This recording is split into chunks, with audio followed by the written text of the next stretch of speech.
You're listening to Sports Radio Detroit. Do you love pop culture? Discussions about pop culture? Ranking and rating treasured pieces of that shared culture against each other? I mean, I do think Flea's a good bass player. He does what he does very well. And like I said, he's like a rock star, you know? He's eccentric. And what is so funny? I just didn't know he talked so long about Flea. I didn't know anybody had so many feelings. I do. So many I got feelings. yeah. Music, movies, television, food, sports, pro wrestling. We are the determination of what is over or underrated across all fields of greater cultural consumption. Subscribe and review on Apple Podcasts and Podbean, or visit us at sportsradiodetroit.com. Over Under Fair, your final word in pop culture relevance. The words and opinions you are about to hear are of the hosts and do not reflect the management, sponsors, or affiliates of Cave Radio Broadcasting.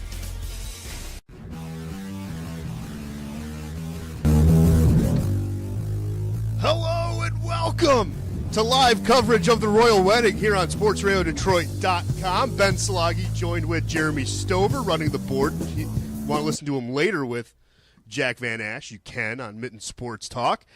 We have Nick. We have Jamie alive in person. Mm-hmm. It happens every once in a great while, but she's here. Roger Castillo running a tad late.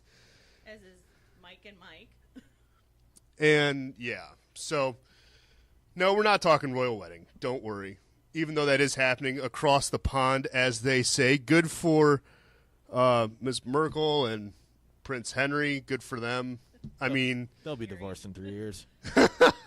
I love it. They'll be divorced in 3 years. Maybe. Oh, for sure. Like they'll have a kid probably within the next 12 months. Well, she'll get pregnant within the next 12 months, and then they'll be divorced in 3 to 5 years.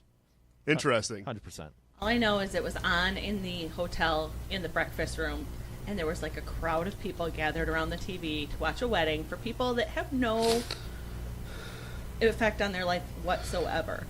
Interesting. Yeah, that's something I honestly don't get. I don't get people's fascination with the royals and everything. I do not get it. I don't. But if it's your thing, awesome, good for you. If you spent your morning waking up watching it, more power to you. But that's not something we're going to be talking about today. One thing that is going to be talked about today, obviously, we have Horse. We talk about the NBA with Horse. Just a little preview of that. We will talk about DeMarcus Cousins. Stopped following the Pelicans on Instagram. What does that mean? The draft lottery was kind of boring to watch, except I will say it was interesting enough, just the heartbreak of right when you see the Clippers getting number 12, you're like, oh, okay, well, there goes having fun with basketball. But I think one of the biggest stories, and it's nothing new has developed, even though the Lions are kind of going through a little bit of a rookie training camp, rookie training symposium. We didn't get Jamie's thoughts on the biggest news in Detroit. The whole Matt Patricia story, just really quick, Jamie, what was your thoughts as you heard the news break? I made sure that I went and read every story to look for anything that pointed to any actual information, and there was nothing. I am the first person to jump out and defend any sort of victim that's out there, but she didn't come forward. Somebody dug up the story. They have no information. They had nobody that could remember anything other than the defense lawyer who said that they didn't do it, which is exactly what he would say. Right. But pull the Roger. What's up, guys? Hey, you didn't pull. We know you were excited about the royal wedding. You were late. You wanted to make sure they said I do. Actually, it was quite the opposite. I wanted to give you guys the 3 minutes that you're going to spend on it till I get it out of the way, and then I could show up, right after, Yeah, no. Right. You were there. You had the tears. I can see the tear streaks going down your face. You're like, oh, my God. It was so pretty. She's wearing Diana's veil. Oh, my God. It was so beautiful. It's sad I actually know that detail. But I've been at weddings that I don't care about, that I know the people, so I can't imagine actually caring about wedding with two people that I know nothing about, and they literally affect my life in no way whatsoever.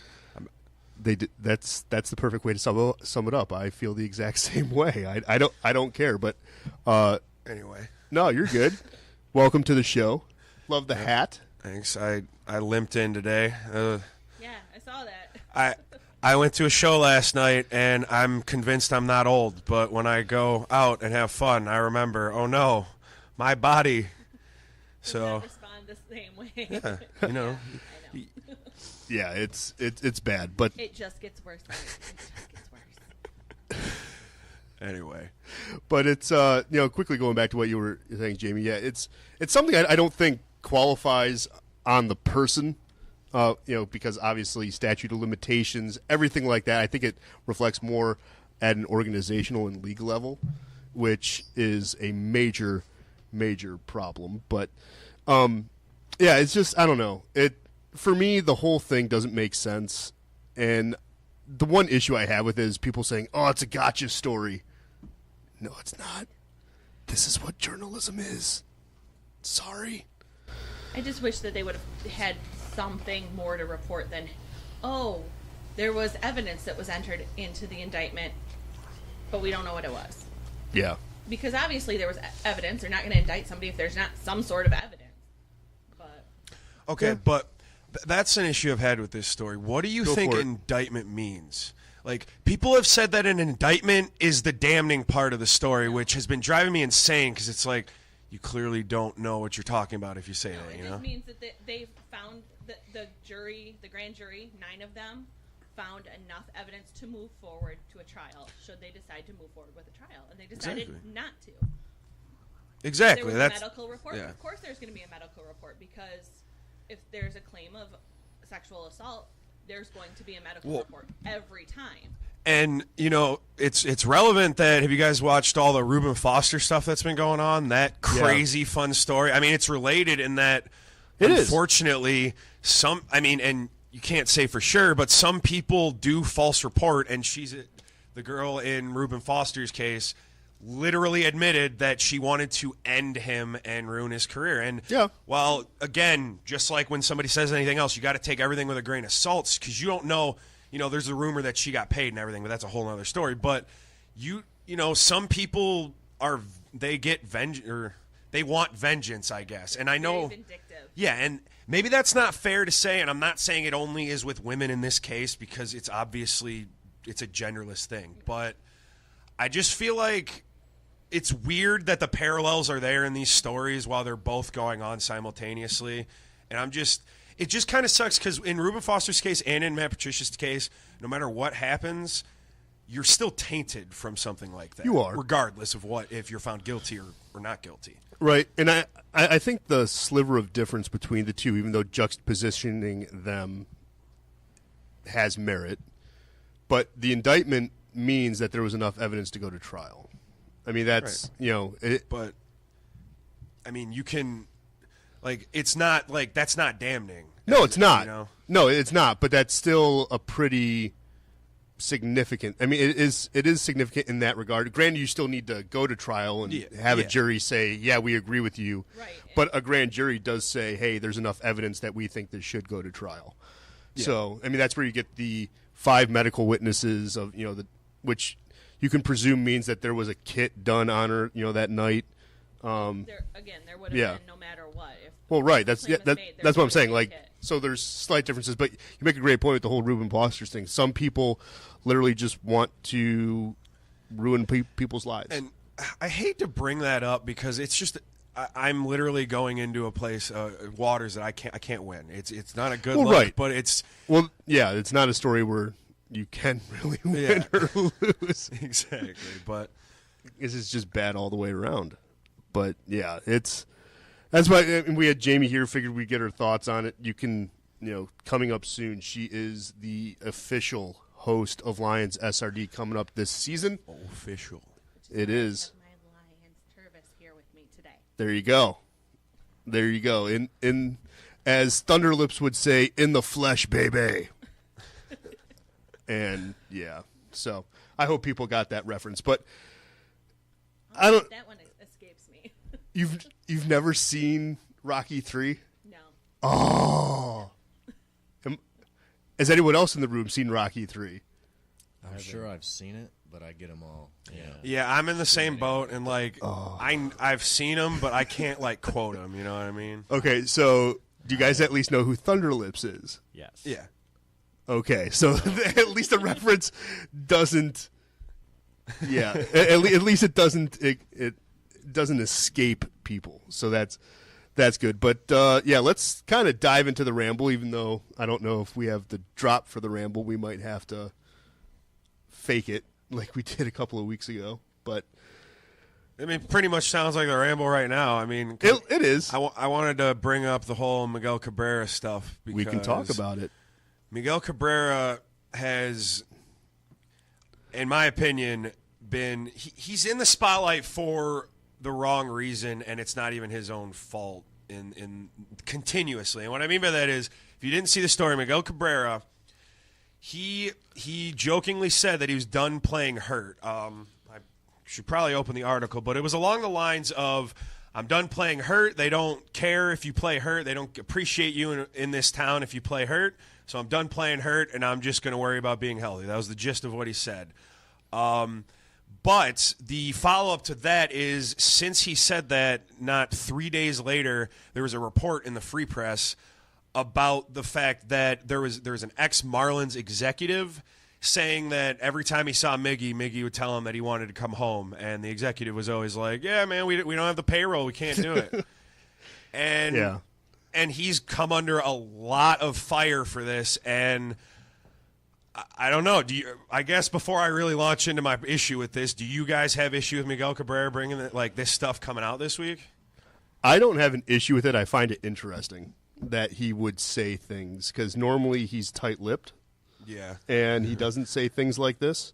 So the fact that something is being said in the meantime is interesting in itself. And going into the article, this is what Miguel Cabrera said about his health struggles last season. And, quote, "I went through a lot last year, so I don't want to do the same thing. No one appreciates when you play hurt. I'm going to take my time and play when I'm good. I played a lot of years hurt here in Detroit, and they, the fans, don't appreciate that. When you're doing bad, they crush you. When they say that you're bad, they say you should go home. You don't deserve anything. You're old. So I say, okay, I'm done playing hurt. Now I'm going to take my time." With the very latest on the Nasser situation in Michigan State, from 92.1 The Team and the Schuling Report, Ryan Schuling. There have been numerous documents either destroyed, disposed of, or missing from Michigan State. That's a big problem for them legally. They disappeared. How convenient, right? That's going to be real inconvenient when they're trying to make a legal case. Your favorite medical marijuana advocate and four-time Stanley Cup champion, Darren McCarty. Guys, you understand how high I am right now. It's your own fault for getting me a 9 at night. Well, it's 9 in the morning. I'm the same way, so it doesn't matter. Our guests would never come on this show again if they knew what we did when we don't have them on the phone. Carrie Underwood debuts a new dong on NFL playoffs commercial. I think they meant to say song, not dong. That's what she's been doing in her spare time. You have to watch round 2 of the NFL draft. Or your wife walks into the room wearing nothing but a licorice thong. You have to be that's not a thing that happens normally. Black licorice or red? I was just going to say that. For me, if it's black licorice, I'm watching the draft. No. Out of Bounds Detroit Sports, invading your ear hole every Tuesday and Friday morning right here on sportsradiodetroit.com. No formats given.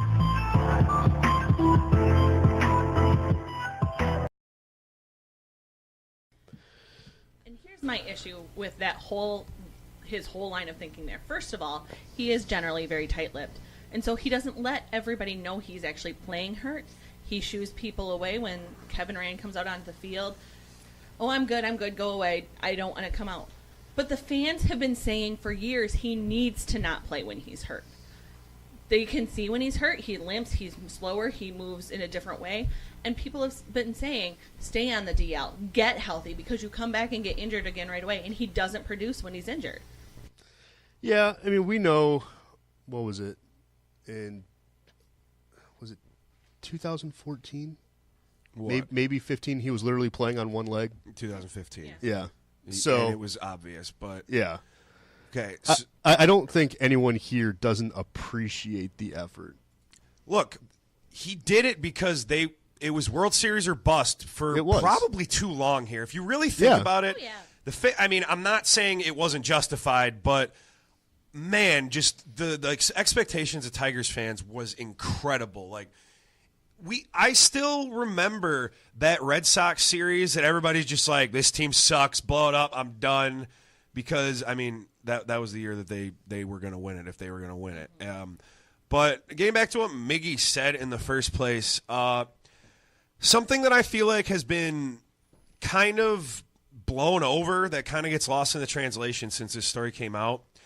And I'm not blaming you, Ben, for reading it as you did, but most writers were very, very adamant in saying, oh, hey, he was saying it kind of tongue-in-cheek, he was laughing, and it was a playful sort of tone. And I think that changes it slightly. In it that does. He wasn't being vindictive about it, It was more of a, he's finally talking, which I agree is kind of odd, but he was still Miggy. He was still joking around a little bit, and I don't think he was being 100% serious. Like, he was just like, oh, no, you play injured here, they're going to crap all over you, So, like, I'm not going to do that anymore. Like, I don't know. I can see it as a playful sort of thing because that's who he is. That's who he's always been. In those playful moments, there's always that kernel of truth. No well, matter sure, who's but doing it, when they're saying it because there's that truth there behind it, and they're trying to come off in a way that makes it more acceptable and more able to take it as a joke. Is there anything factually untrue about what he said, though? No. No. That's another thing that I have an issue with. I'm like, he's kind of not wrong in anything that he said, because while you're right, for the past couple years, people have saying, dude, just get healthier. At the same time, there's still a pretty decent crowd all talking about, no, Miggy can't go on the DL. Like, if we lose Miggy, we can't win, Yeah. But those are the people that don't know what they're talking about, because he literally cannot produce when he's hurt. But Miggy, also what fan is debatable? Like, rational? Well, yeah, fanatic literally right. fan means fanatic. I know. But he's not talking to rational fans specifically. No, and he's not. 5 years ago, Miggy was playing hurt, and it didn't matter, is the thing, though. He got away with it for 2-3 full seasons where he wasn't 100% healthy, but 75-80% Miggy was still the best hitter on the team, Well, yeah, because if 2015 was the year that he played on one leg, he played 119 games in that year. He hit 338. Yeah. And that was a year. That was the first year he went on the DL, and his entire career was 2015, I think. Yeah. Like, so he's an okay average. Yeah. But he wasn't the entire season on one leg, so he did have a really good. But beginning it of was the during the clutchest moments Yes, of the season when there was a playoff push. Yeah, I mean, his other numbers are relatively down. I mean, in 119 games, he only hit 18 homers. He had 76 RBIs. I mean, his OBP is still up there. He had a 440 OBP. His slugging was 534. So But I mean, it's kind of like his Mike slash was lines saying are very earlier. good. As you get older, you do not recover as well. Oh, God, and no. especially when you have beat yourself up like he did in 2015. I think it's odd that he talked because like we all said, he doesn't talk very often. But I guess in a way, the timing I'm not so surprised because last year obviously he was hurt, and not only was he hurt, I mean he had off the field issues too. I mean, he had the baby mama drama, which some people are going to laugh at. Wasn't last year the year where like Venezuela had that? Yeah, where his family was being held, like he had to pay the kidnappers restitutions. Well, the whole Venezuela thing's been happening for the past 2 years. Yeah, right. It's still, yeah. and you're right. It's still I feel going like on, last too. year there were those fans, not all of them, but there were fans that instead of saying, "Oh, he's just having a down year," a lot of people were saying, "Oh, he's declining." Like he's completely declining, and there was a lot of he's old. Right, and people said that, and that probably got to him, and he probably remembers that. Like athletes, when they hear that, usually don't forget those things. And yeah, I mean, he had 250 last year, but this year, I mean, before he got hurt, he's hitting 323. Yeah, and his power numbers are down. That's the part of the oldness that I think we're going to see. He's not going to hit 35 homers anymore. No. He's probably going to be more around 20, 25, maybe 30. I guarantee he's got at least 2 more 30-homer seasons in him, though. I think his power numbers have been down the past couple of years because he has been hurt so much. Had he not gone down this year, I think that he'd just continue to rake. I'm just saying that I don't think it's out of the realm of possibility that he has it in him. If he takes the time to actually get fully healthy, yeah, because before he comes back. He couldn't even swing fully last year, if you remember. Yeah, his swing was completely different than it usually was, and that was part of the reason why he couldn't. He got no power. Right, and then in 2015 or 2016, when you said he had the 19 homers.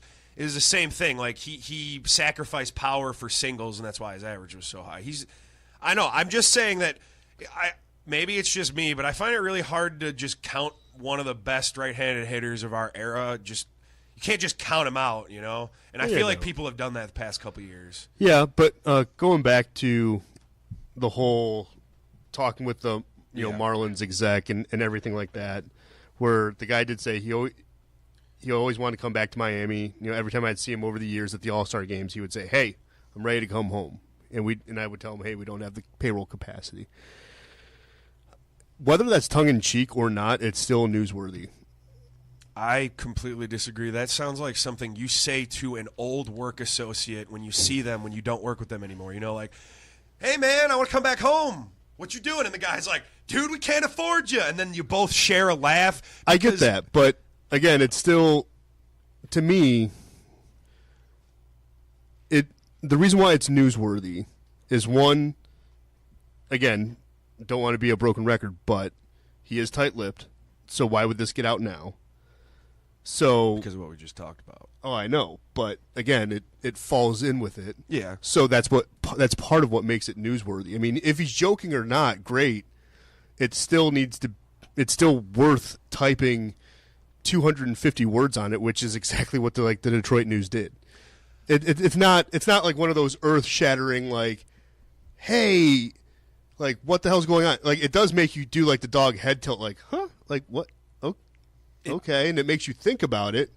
So, and that alone makes it newsworthy. But do you care? If right now, if he really wanted to go back to Miami, like, would you care? Yes. Miggy will never play for another team, and I do mean that. Why would you, like... But, like, would you care that if he wanted to go back to Miami? No, like, would that make you yeah. sad? Like, I mean, like, that's my point. Like, as a fan of the Tigers, do you actually care if he wants to go back to Miami? Because, I kind of don't. I mean, the Tigers aren't probably going to be very good for a few years, obviously, and they might be good by the time, his contract's wrapping up, so he might be part of, like, another contender, but, his contract... He's got 7 more years. I'm just saying. I think he has 5 that are guaranteed. And then, you're right, the last... And then, but either that's here or there. If you really want to go back to Miami, like, I don't care. Like, if for some reason he did, if somehow they made it happen and he did, I'd be sad to see him go. I love Miggy. I think most of us do, but the Tigers are at that point where I wouldn't really care. Okay. So there's 2 issues I have with this story. One, this is an ex-Marlins owner. He doesn't do anything in the organization anymore. So why did this come out now? Because it's also in the story. Miggy hasn't been talking about it recently. This isn't a recent thing. This is literally his whole career, which is another reason why I don't think it's newsworthy, because this is literally only news because Miggy said something about not wanting to play hurt here. In my opinion, the article was written to curve a narrative. It was literally to be like, oh, Miggy doesn't like being here? Well, here's another story that supports that. So they wrote it. And that's what I had an issue with the piece itself, because at any other time, if Miggy didn't say what he said Monday, I don't think it would have been an article. I don't even think it would have even come up, and nobody would have wasted their time writing it, because it's what an ex-Marlins part owner said. Like, it wasn't even from Miggy's mouth exactly. Ex-team president. Yeah, okay, right. Yeah. But that's my point, though. He's not part of the organization anymore, and I just don't understand why what he says matters now, except with what Miggy said 3-4 days previously. Well, and Miggy might have said that knowing the Marlins can't afford him. Yeah, see, that's what I mean. Like, he might have known, like, if I say this, like, the guy's going to kind of know, whether the other person knows I'm kidding or not. I know this will never happen. Well, also, like, and this is because I agree with what Pap is saying, because I'm looking through the Detroit News' website, and they didn't do a follow-up. They just did the news blurb saying, hey, ex-Marlin exec said Cabrera was stuck in Detroit. The Free Press went the extra mile and tried to curb the narrative. Oh, did they? Okay. They did. So, like I do, like when yesterday when I did tweet about it, it was just an interesting thing because it's something where the story did take an interesting turn. I don't disagree. Like, it is framing a narrative and trying to make something out of nothing, but that's why I like what the news did. The news said, no, this is still newsworthy, We'll do a short blurb on it, and that's it. Because at that point, you're just reporting what was being said, which is literally what your job is. But you don't need to do the same type of column that George Sipple did, where he actually, went the extra mile and say, "Hey, were you joking or not?" Like, okay, like I don't know why George Sipple goes into a clubhouse and tries to get something out of nothing. I mean, because you're right. If it's been said for years, "Hey, I want to come home." Great, dude. Can't afford you. Yeah. Good luck tonight. It becomes like a running joke. Well, right. Then yes, it does become a running joke. But I'm not. If I was a Tigers beat writer, I'm not going to go to Miggy and be like, "Hey, by the way, were you kidding? What was your intentions there?" I'd just be like, "Hey, there's just something you do. You accept it as fact that he said it, and then you move on." Because you're right. There's not a story here, but the fact that he said it still makes it newsworthy. Like, there is a difference, because that's something I am noticing with people, just in general, is some people do forget what it is to be a journalist and basically report on things. And I've had this conversation with multiple people for the last week. Because, again, with like the whole Matt Patricia thing, people think that's a gotcha story and, it's a takedown piece. And it's like, no, it's not. This is literally basic fundamental journalism. It's researching somebody and coming out with a topic or just finding out more. Literally, if you have a LexisNexis subscription, type in his name. If you see news articles and you kind of go, again, dog head tilt, go, wait, what is this article in Texas? And then you read about it, you're like, okay, that's still, again, newsworthy. But that's why I don't like how the Free Press came out with it and tried to frame it into something more than what it was. Yeah, they really dug and tried.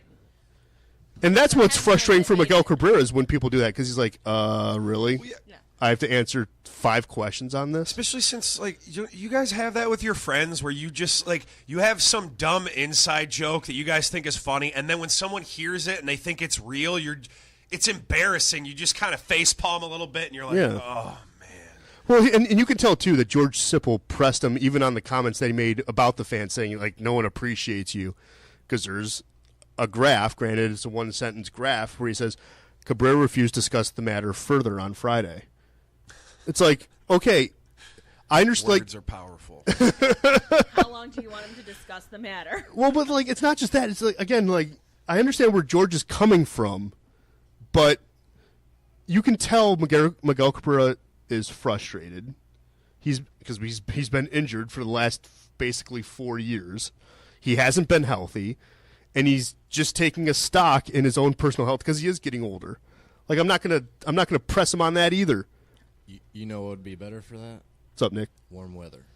Right? It would be nice. That was my thought. Like, who hasn't from Michigan been like, yeah, I want to go back to Miami, and let's go to Old Miami. people go there every winter for the same reason. And he lives Miami. there. They go to, like, the old people towns. Like They go to Florida. That's my point. No income tax. Not bad. But, like, Miggy lives in Miami in the offseason, He does. right? So, Yeah. I mean, again, the whole coming home thing could have been not – he played for the Marlins for a year. That, like, I don't think that even Miguel Cabrera considers the Marlins his home team. I don't know. Yeah, I don't. Like I said, I don't know, but I agree with you. It's not exactly like No, what you're trying to say is basically there's not a story. It's still newsworthy. Though. it's newsworthy Yeah. because it's Miguel Cabrera for one, and Yes. he carries a lot of weight in this town. And the fact that he said anything, you're right. It's the same thing. Like the whole Calvin Johnson speaking up after he left the Lions. You know, it's weird seeing a quiet star just start talking crap, especially when it's not nice, you know?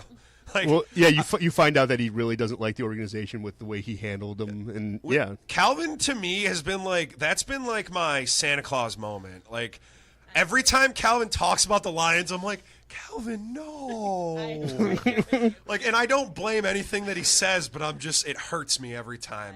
It does. So what is this, since basically we all know like the first half of the show is the ramble, dumb internet fads, like where were you going with I'm this? really line of glad thinking? you guys don't know what I'm talking about, because we don't have to bring it up. I just thought that you guys would well, want 'cause to. I was curious what dumb internet fad What is like oh, hey, some people see one thing, some people see the other because the of Yanni. science. Let's confuse everyone and see all the dumb people lose their damn minds. That's what I'm talking about. Yeah, that's fair. Like it's literally so, and I feel like for us we're all in radio at least a little bit. I feel like people like us, we knew immediately, like, it's literally based on the frequency, right? That was what I thought immediately. So it's just like in radio, you just immediately think, yeah, it's the sound, duh. But like, I was losing my mind seeing how much this blew up. It was just like that whole stupid dress. Yeah, thing. it was the dress thing all over again.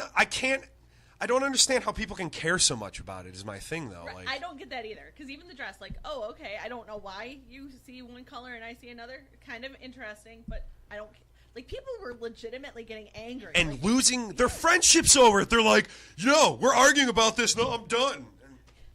Yeah, well, the dress wasn't blue, okay? And you know what? You cheated on me with my girlfriend in high school. I hate you. I hate you. We're done. It's like, we brought up some latent feelings for Ben. No, but it's like, what? Yeah. You didn't hear Laurel? No. Well, remember that time I paid for you to go to the movies? You never paid me back? Uh-huh. That's happening right now. Give it. What did you guys hear, though, out of curiosity? In the first time I heard it, I actually only heard Yami. I never heard that with an N. It was always with an M. And then I could hear both at the same time for the longest time. I haven't listened to it, and I don't care to. I purposely went out of my way to make sure, though. Like, I found the follow-up thing. People are like, yeah, cool, you can do cool stuff with sound. And there's, like, this other device that if you think about two different words, whatever one you think about is the one you hear. And it's like, okay, cool. People are losing their mind over this stuff. I go out of my way to not, like, participate in it. So we're not going to have Jeremy pull this up and have you listen to it on... No, I'm just saying. Yeah, I was like... I was going to say, Pap's just going to do this. What? I'm just going to run out of the studio. Like. No, you're not. You have to hop out. Yeah, you're right. I would hobble out. Probably fall over a couple times. Nick, quickly, tie him down. We're going to get this done. No, Jeremy did... I haven't heard it either. You haven't heard it either? I feel kind of stupid because don't. I was on Twitter and I seen this image and it was like the Laurel and Yanni. Oh, in the script? Picture. Yeah, it was a script. And it was the same word, Yanni and Laurel, spelled like the same thing. Yeah. I thought that's what it was. No, but Until like just now. But that's the point, though. It's so irrelevant that it doesn't matter that you knew or not, you know. And that it was a huge thing this week. That is so great. I love how you're just like, I just saw the picture. Chris, what about you? Did you hear it? Did you not hear it? Did you care to partake? I seen it at first, and I had no clue it was such a big thing. Right. So I just seen it, and I clicked on it because I was bored on Twitter, and I listened to it once, and I was like, oh, it's Laurel. Yeah. And then I seen that like other people were saying it's Yanni, and I was like, that doesn't make any sense to me how it sounds even close. Like, I've deciphered Young Thug lyrics, so I've deciphered. so I've had a harder time figuring out words than this one. I love that. Yeah, I listened to it once, and I was like, okay, whatever. I don't know. I'm glad you guys are a lot saner than. Look, I guess I'm just basing it on Twitter itself. Oh, and that's God, not yeah. a good snapshot of basic people, but. You understand, like, I literally saw a post that had 100,000 retweets about this whole thing, and I'm just like, why is this relevant? Just why? Yeah, I was introduced to it because my cousin posted, like, if you hear Yanni, we can't be friends Yeah. anymore. And I was like, nice knowing you, jokingly. And then I was like, and she was like, no, how did you hear that? It's like, because I hear things at a different frequency than you do. It's more of like a... It's the speed of it, right? It's like if you're I guess there was somebody that posted something that said if you listen to it when you're tired, you hear Yami. If you listen to it when you're awake, you hear Laurel. And that, I guess, makes sense because I heard it at like 3 in the afternoon, so I was awake, I guess. I don't know. People set up a website that if you could speed it up or slow it down a little bit with a slider and hear both of them because that's the point. It's just all about manipulating the sound a little bit. Yeah, it is. It's just, I don't. Information. Yeah, sorry. Like, I feel terrible about bringing it up because I thought this in the royal wedding I thought for sure would come up again. I just totally 5 minutes in the beginning. Like, there's so many possibilities for stupid That's fair. internet fans. You're right. So You're right. We just weren't sure where we were going there. The internet exists for stupid fads, really. Absolutely.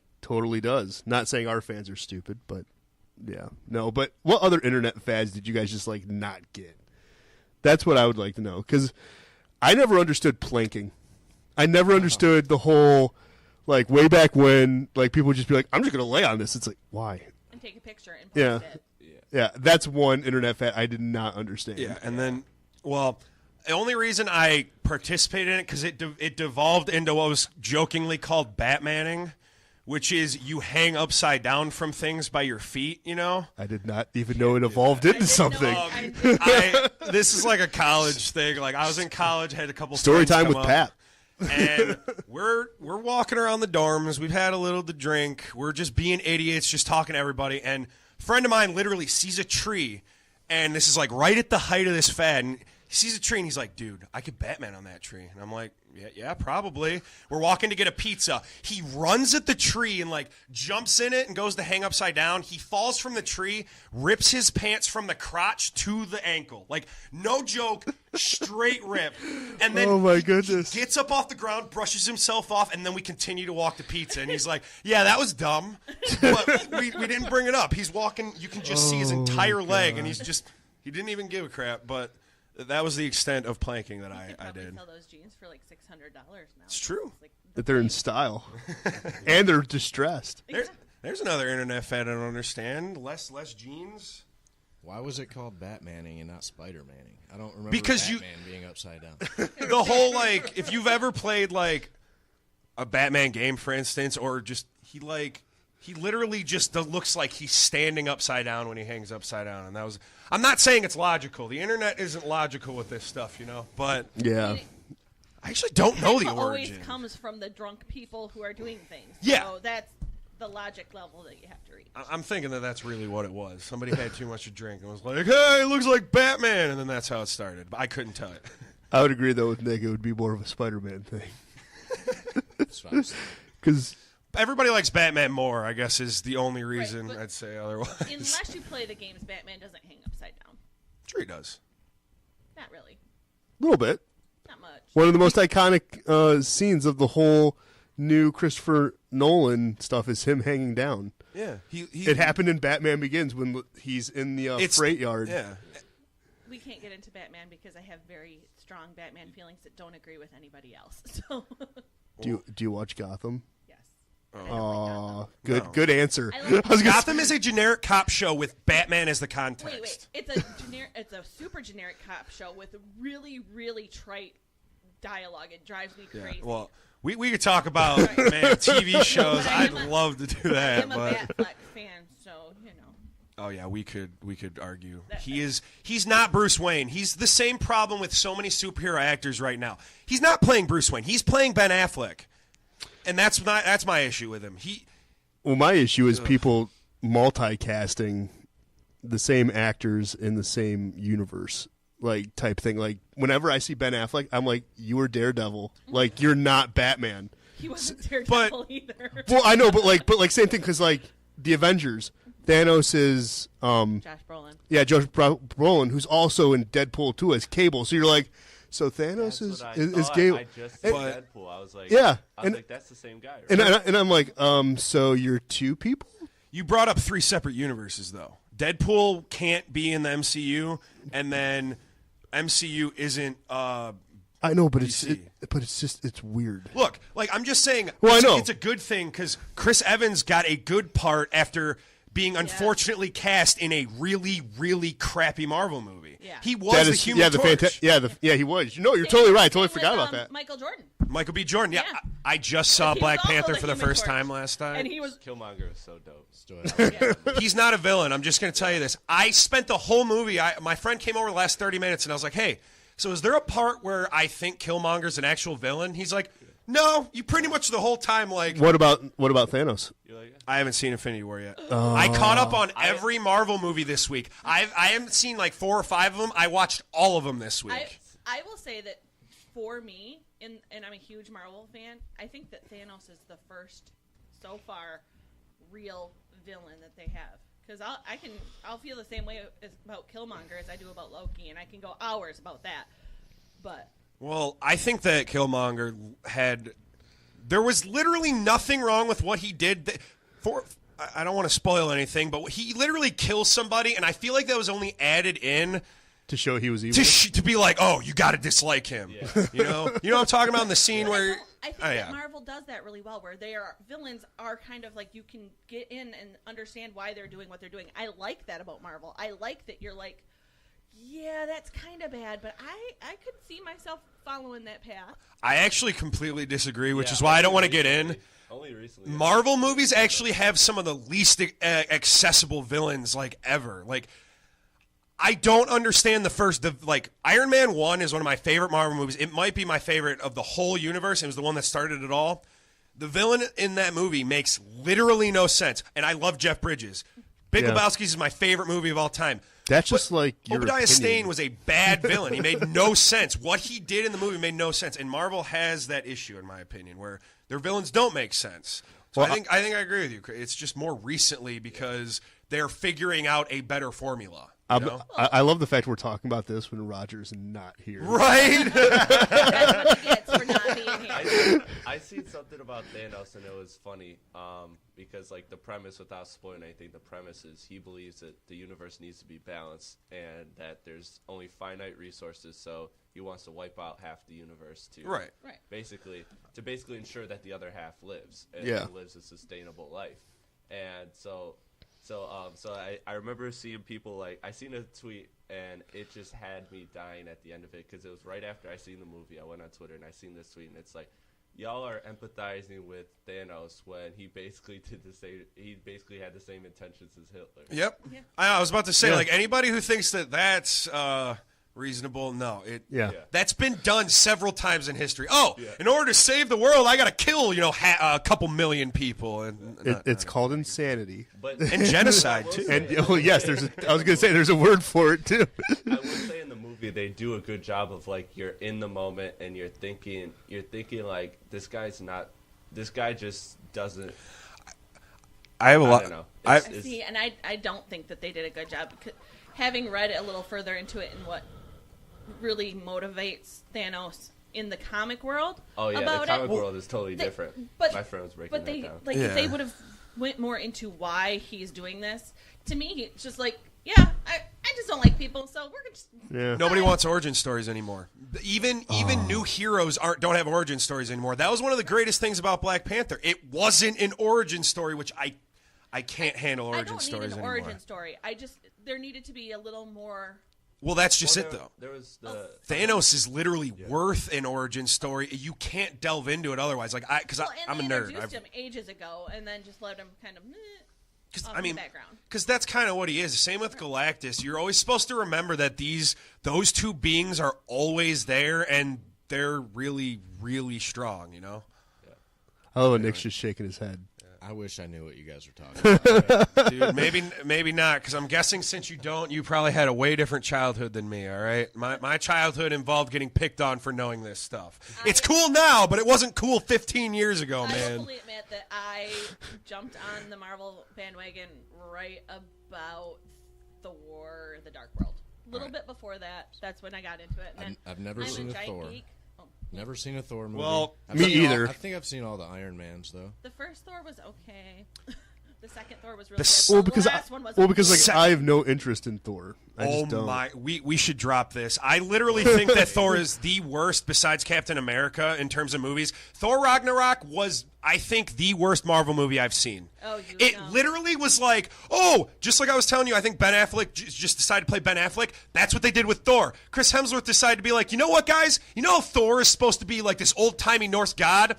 Screw that. I'm going to be Chris Hemsworth in this movie, and I'm going to make jokes like Chris Hemsworth because screw this character. They took a giant deuce on Thor in that movie. It wasn't Thor. That wasn't even a Thor movie. That was I'm glad Chris I didn't Hemsworth playing a character that looked like Thor, and he used to have movies sometimes. I think that the purpose of the Thor movie was to set up the other characters. That's not good enough. They should have done a better job. It was a bad movie. Literally, they were like, we need to make all of our movies like Guardians of the Galaxy now. It shouldn't have been a comedy. The Thor Ragnarok literally tried so hard to make me laugh that I wanted to find the dude who wrote it and hit him. I'm like, dude, you're trying so hard to be funny. Stop it. You can't. Guardians of the Galaxy is my favorite, though. I love the first. All of them. Guardians of the Galaxy is sweet, but that's my thing. That's my point, though. They're trying to replicate that. They're trying to use all the same formulas. It doesn't work in every universe, and I don't think Thor worked at all. And I also can't believe you said you liked the second one, because I think the second one could have been good, but they introduced too much. It was literally like it could have been 2 movies, the second Thor movie. It was way too much to fit in that movie. And, you know, like, there are, like, a lot of really good actors that you don't even ever get to see their face in Thor. Mm-hmm. I'm sorry, guys. I could talk about the Marvel Universe You're all good. day. So could I. I really and I'm a DC fan. Don't they have a TV show on? They have like several. Marvels? They have 4, and they're also really good. If you want to talk about good villains, I don't like Luke Cage as a hero, but I thought that the Luke Cage TV show was unbelievably good. It was amazing. I like the Daredevil reboot on Netflix. I did too. Yeah, it's the same universe. Like Yeah. it's the Defenders universe. Yeah, well, It's right, yeah. Daredevil, Luke Cage, Iron Fist, which we will not talk about Iron Fist. That was a disgrace of a TV show. And then Jessica Jones. And I don't know. I like that universe too. It's really fun. And it does sort of feed into the cinematic universe as well. No, actually, they specifically keep it separate. They just let you know that it's going on at the same time as the movies. Like for instance, the first Daredevil show takes place right after the Avengers movie because they're talking about how aliens just blew up the entire city, you know? Right. So and that was like you're right, that was the foundation of why Kingpin was starting to, like, with his construction company, like, start, like, taking over everything. Like, I actually like that it doesn't technically tie in with the universe, but they still affect each other. I think that's like really it too cool. Because I can't watch all those shows because I live where internet sucks. Fair. So it would really drive me crazy if, like, I had to watch those shows to get them. Oh, yeah. I was going to say, we say it before, we'll say it again. You need to move. I'm working on it. If anybody wants to just give me $100,000, I found a perfect house. It even has a recording studio in the basement. Just, send it to me. Yeah. Yeah, GoFundMe. Set up a GoFundMe. Get me a house. help Jamie move. No, 2 years ago, though, I was watching, like, all the superhero or like, semi-superhero movies. Now the only ones I still watch are Flash and Arrow, honestly. Like, I've kind of let go of, like, most of them. Yeah, I actually let go of both Flash and Arrow. Arrow Season 5 was really good. I thought the villain in that was, like, the best I've ever seen in any movie or TV show. Fair, and that's how I feel about Luke Cage, so I might have to check it out, but I don't know. Season 5 was good. I thought that Arrow, after a couple seasons, kind of turned into... 3 and 4 were kind of shaky for me. They're literally CW relationship. Yeah. Yes. Episode, like the whole... Yes. That's when I stopped seasons. watching. I was like, I'm good. Season 3, it was just, it was more about the relationships with each other than the hero, and I was like, I'm done. I can't do this. I was going to say the first 2 were really, really good. Then 3 was kind of like going off the rails, and then 4 started saying, I'm done. Like, I'm finished. 3 and 4 were murky, and then 5 was just really, really good. And 6 was solid. It just wrapped up like a couple days ago. See, I don't want to watch The Flash because I just have never liked The Flash as a character in general. Green Arrow's one of my favorites, and then The Flash, he has a cosmic treadmill. Do you guys know what the cosmic treadmill is? Because it's always a huge plot point, and I think it's one of the dumbest things in existence. No. It is how the Flash is able to travel through time. He runs on a treadmill. Okay. That's it. It's almost a spit take. Because it's so dumb, and I know that if anybody who listens is going to get really angry because I'm oversimplifying the hell out of it, but just the very concept of it is one of the main reasons why I hate the Flash. And it's also because the Flash is like the Green Lantern. Flash has any power that is convenient for the writers at the time. Yes. And, okay. While that is a comic book thing, the Flash literally never used to be able to phase through stuff until he was only able to phase through stuff when it's plot convenient, you know? Yeah. That's what I kind of get annoyed with. I'm kind of watching Flash to watch it at this point, where it's like I'm not like actually genuinely interested in it anymore. Like, you invested the time already? Because it feels like there's nothing worth it because they could go to all these dimensions, all these universes. So it's like, does it really matter if this character dies or like? It feels like it has like no stakes pretty much. Exactly. And whereas Arrow I like because it's like it's like a genuine like human who just became super good at what he does. Yeah, exactly. Yeah, that's fair. We're gonna transition though from the Marvel universe. We're gonna play some horse. That is what we're gonna do. That was awesome, guys. Seriously, well, I'm cool. Let's replace Horse like after the NBA season with just 30 minutes of Marvel talk a week, right? We can do that. H, is Thanos good or evil? No. We can make it Thanos. Oh my goodness. No, H, we'll start off with Marcus Morris. He talked a huge game before the beginning of the series, saying how he was going to defend LeBron James. Everyone laughed, had a good time. Then game 1 happened, obviously, which LeBron had basically one of the worst playoff games so far this season. Will it be a factor continuing going on as the Cavs are down 2-0 or not? We'll start with Jamie. I have a real issue with basically anybody saying that they've got something 100% on lockdown. As much as I dislike LeBron. Well, that's not what he said, though. He said he's the best player in the league at defending LeBron. He still said, and he said it in that quote, too, to add even more context. Not only did he say that, but he said it's still at the end of the day a team thing. Okay. Yeah. So he's yeah. not saying.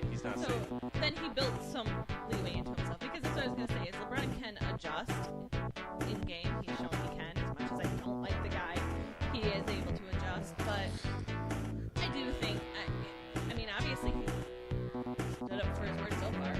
Well, here's the thing: is I actually remember the year the Pistons got into the playoffs in space that we had for us. They were running actual numbers and showing that at that time. I'm trying to find the numbers since then because that was 2 years ago. But at that point in time, he was one of the best in the league at defending LeBron, like statistically, like actually looking at the analytics and the stats. Yep. So, Him and Tobias Harris were the top two at one point, and they were on the same team on the Pistons playing the Cavs. Like, I was trying to look for that chart too because I saw the same thing. Yeah. So I think so. When he said that, I was like, yeah, it makes sense to me. Sure. Yeah. Like, I'm sorry, I don't mean to cut you up, but that's how I felt when he said it. I'm like, I feel like people in Detroit are like nodding, and they're like, yeah, I thought that was, yeah, probably true. And then everywhere else is just like, what? Yeah, they're talking like, what is this guy talking about here? I need to pull this up. In the first game, there were 24 plays that Marcus Morris defended LeBron James. LeBron James went 2 of 6 on his shots in those plays. There's some merit to what he said, and even though game 2 LeBron kind of went off, Marcus Morris he is that good of a defender. I think he is the most criminally underpaid person in the NBA. He makes $5 million a year. When he was on the Pistons, people always wanted to trade him, and I'm like, you realize he's the best contract in the NBA by far. He was such a the Pistons can afford him right now, and that's saying something. So I mostly put this question in, man. I wanted him to get credit. It was awesome watching him back up his words because he doesn't get love. He comes off the bench for the Celtics, So I don't know. I thought it was cool getting a fan. I was sad when the Pistons traded him because I think people don't realize how good of a player he is. He has those moments where you kind of get some headaches because he likes to go one-on-one, but you live with those because he's a good player. He's a great ISO player, and he's a great defender as well. Yeah, he was just the problem in Detroit. I think the reason why maybe people didn't like him that much is because people expected him to be like the scorer, and he's not going to be but that it's guy. like you're paying $5 million for a guy who's getting you like 16 and 18 a game. Yeah, it was a steal. Like the thing is with Marcus Morris, if he's like the 5th, 6th, or 7th best guy in your team, you have a really, really good team. But if he's Celtics, but like if he's in a team like Detroit where he was like in those years, he was like the 2nd, 3rd best guy. Yeah, it's a different scene. Nick, what about you? What are your thoughts on it? You got any? Just looking at the stats, out of 56 plays that he was covering LeBron, he held LeBron to 11 points and 4 of 14 shooting. Awesome. I didn't get to look that up. That's awesome. How can you dispute that at all? That's extraordinary. People use the eye test too much when it comes to NBA defense, and I got into it with you, I think, the first time I met you when I tried to tell you guys that James Harden was a decent defender based on statistics. I've always been on that. Oh, you okay? Well, I'm sorry. I remember just getting yelled at when I brought that up. But yeah, defensive statistics are kind of hard to read because they're like a lot of switching. But yeah, like you said, stats alone. When he defended him, he scored 11 points on 56 plays. That's James. Damn good for LeBron against LeBron James. Marcus Morris has always had the attitude that I love against LeBron. Like, I don't know if you guys remember this, but this is one of my favorite Marcus Morris moments of all time. So it was game Game 2 when the Cavs were blowing out the Pistons in that series, and Marcus Morris got a bucket on LeBron and started talking, and then LeBron turned to the crowd and said, "I'm gonna fuck this N-word up." And Marcus Morris was asked about it after the game, and he said, "Who, me? I know he's not talking to me. He doesn't want it." I know. I don't remember that at all. Yeah, it was a good thing. Vince Out and the Detroit Free Press was like tweeting about it and talking about it, and I think he was the one who asked to follow up. And Marcus Morris just like, "Who? I know he's not talking to me." That's insane. Jeremy, what are your thoughts really quick? You got any? Numbers don't lie. Succinct, and I love it. We're going to go to Boston obviously is up 2-0 on the Cavs. The Celtics are undefeated at home in the playoffs as well. We know the superstars of the Cavs, but which player on the Celtics really give them the edge? Jaylen Brown. Absolutely. Leads the team in points. Yeah, that's a funny question. Because he's playing the best. Like, you could say Tatum because he just gets buckets when they need him. He's a guy who can create offensively. Jaylen Brown because he's been the best two-way player. Yeah, can you guys imagine at the beginning of the season, Gordon Hayward signed, and when he went down, they're like, they're not going to be as good. What happens to Jaylen Brown when Gordon Hayward comes back? I don't think you can bench Jaylen Brown the way he's been playing. Exactly. I get that that's their closing lineup is those three wings on the floor together. Yeah. With Horford and with Kyrie. Like, I get that that's a lock for your starting for your closing five. Right. But what do you bring off the bench? Because Tatum is ridiculously good. Jaylen Brown is ridiculously good. Tatum outplayed Ben Simmons, who I think Ben Simmons is the rookie of the year easily. Oh, yeah. But he outplayed Simmons hard in that series. It wasn't even close. Simmons looked like a rookie, and Tatum looked like a seasoned veteran in that series. So, I don't know, good call, man. Seriously, Jaylen Brown too. He didn't. It didn't look like he was going to necessarily evolve into this until he got the shot, and I love it. I don't know. He's shooting over 50% in this series alone. Yeah, he's been amazing. 46 points, 2 games. That's incredible. And the dude's, what, a third-year player, I think? Yes. Yeah. And, he's never really gotten the chance to, like, really do much. But I hate this narrative, and I don't mean to bring it up, but there is, like, I think about it when it gets brought up. Like, were these injuries a good thing for the Celtics because they got to figure out what they had? It wasn't a good thing because I think if Kyrie was on this team that they'd already be in the finals. But at the same time, they know what they have now, and that's a big deal. And hell, I think it's more that the injuries weren't as much of a setback as I thought they would be. but they lost 2 really good players. They did. So it's like, but that's what this initially, question. Yeah. 2 All-Stars. Yeah, exactly. 2 and So 2 of the everybody thought highest that paid they- players in the NBA too. That they were done for. No way you could come back from that. But they really have a good deep team, and they were able to figure that out. Like you were saying. And the best coach in basketball. I don't even think it's debatable right now. The fact that he lost out to Dwayne Casey is ridiculous, but He didn't get a single vote. Yeah. Not one vote. Maybe it's becoming like blasé, It's just, oh yeah, Brad Stevens and the Celtics, yeah, they're going to be good. It's, I feel like that has to be part of it because I don't know. But I want to bring up Scary Terry before we move on to R, just because, look, Danny Ainge has defended Terry Rozier and protected him for, isn't this his 5th season, I think? He's been in the league for a long time. Okay, but yeah, it's his 4th. he's been in the league a long time. And I remember every year that Boston was around the trade deadline, people were asking about Terry Rozier getting traded, and Danny Ainge would explicitly say, no, you got to give up 2 first-rounders and a star to get Terry Rozier from me. And I just remember being one of those people that was like, what is so special about Terry Rozier, dude? Nothing. Well, Danny Ainge, I'm wrong, and I'm sorry. You are a genius, and Terry Rozier literally is filling Kyrie's shoes. It's just insane what he's been able to do.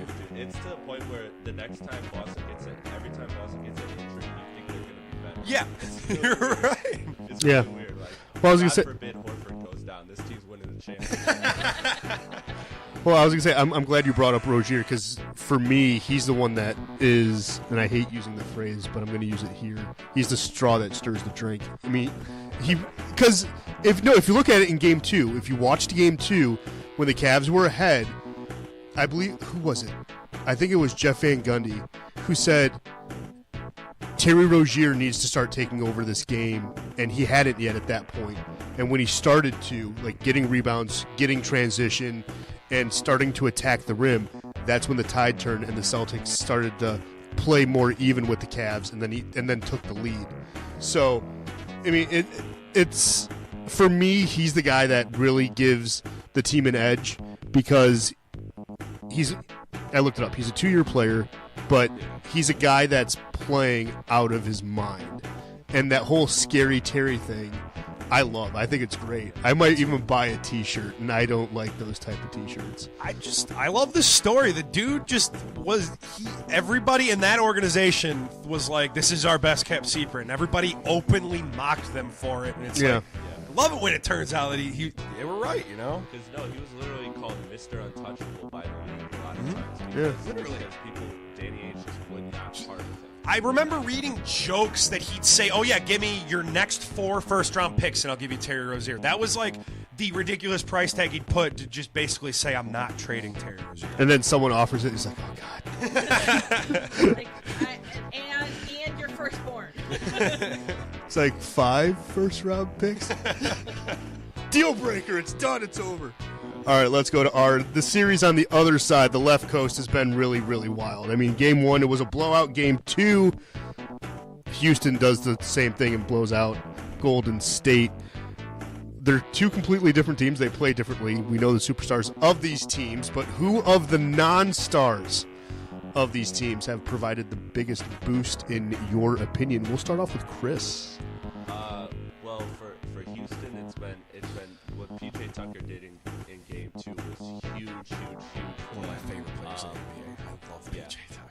Yeah, he's a great player to have. Like he's a player you want on any team. But he's been huge. I mean, with the Rockets, it was literally just a bunch of people like Eric Gordon. Like that's what made me feel so bad about game 1 was because I just felt like they wasted such a good game from Harden. Like Harden's probably not going to have a more efficient game than he had in game 1, and I get why it was Harden's own doing because they did 100 possessions of ISO ball pretty much. Yeah.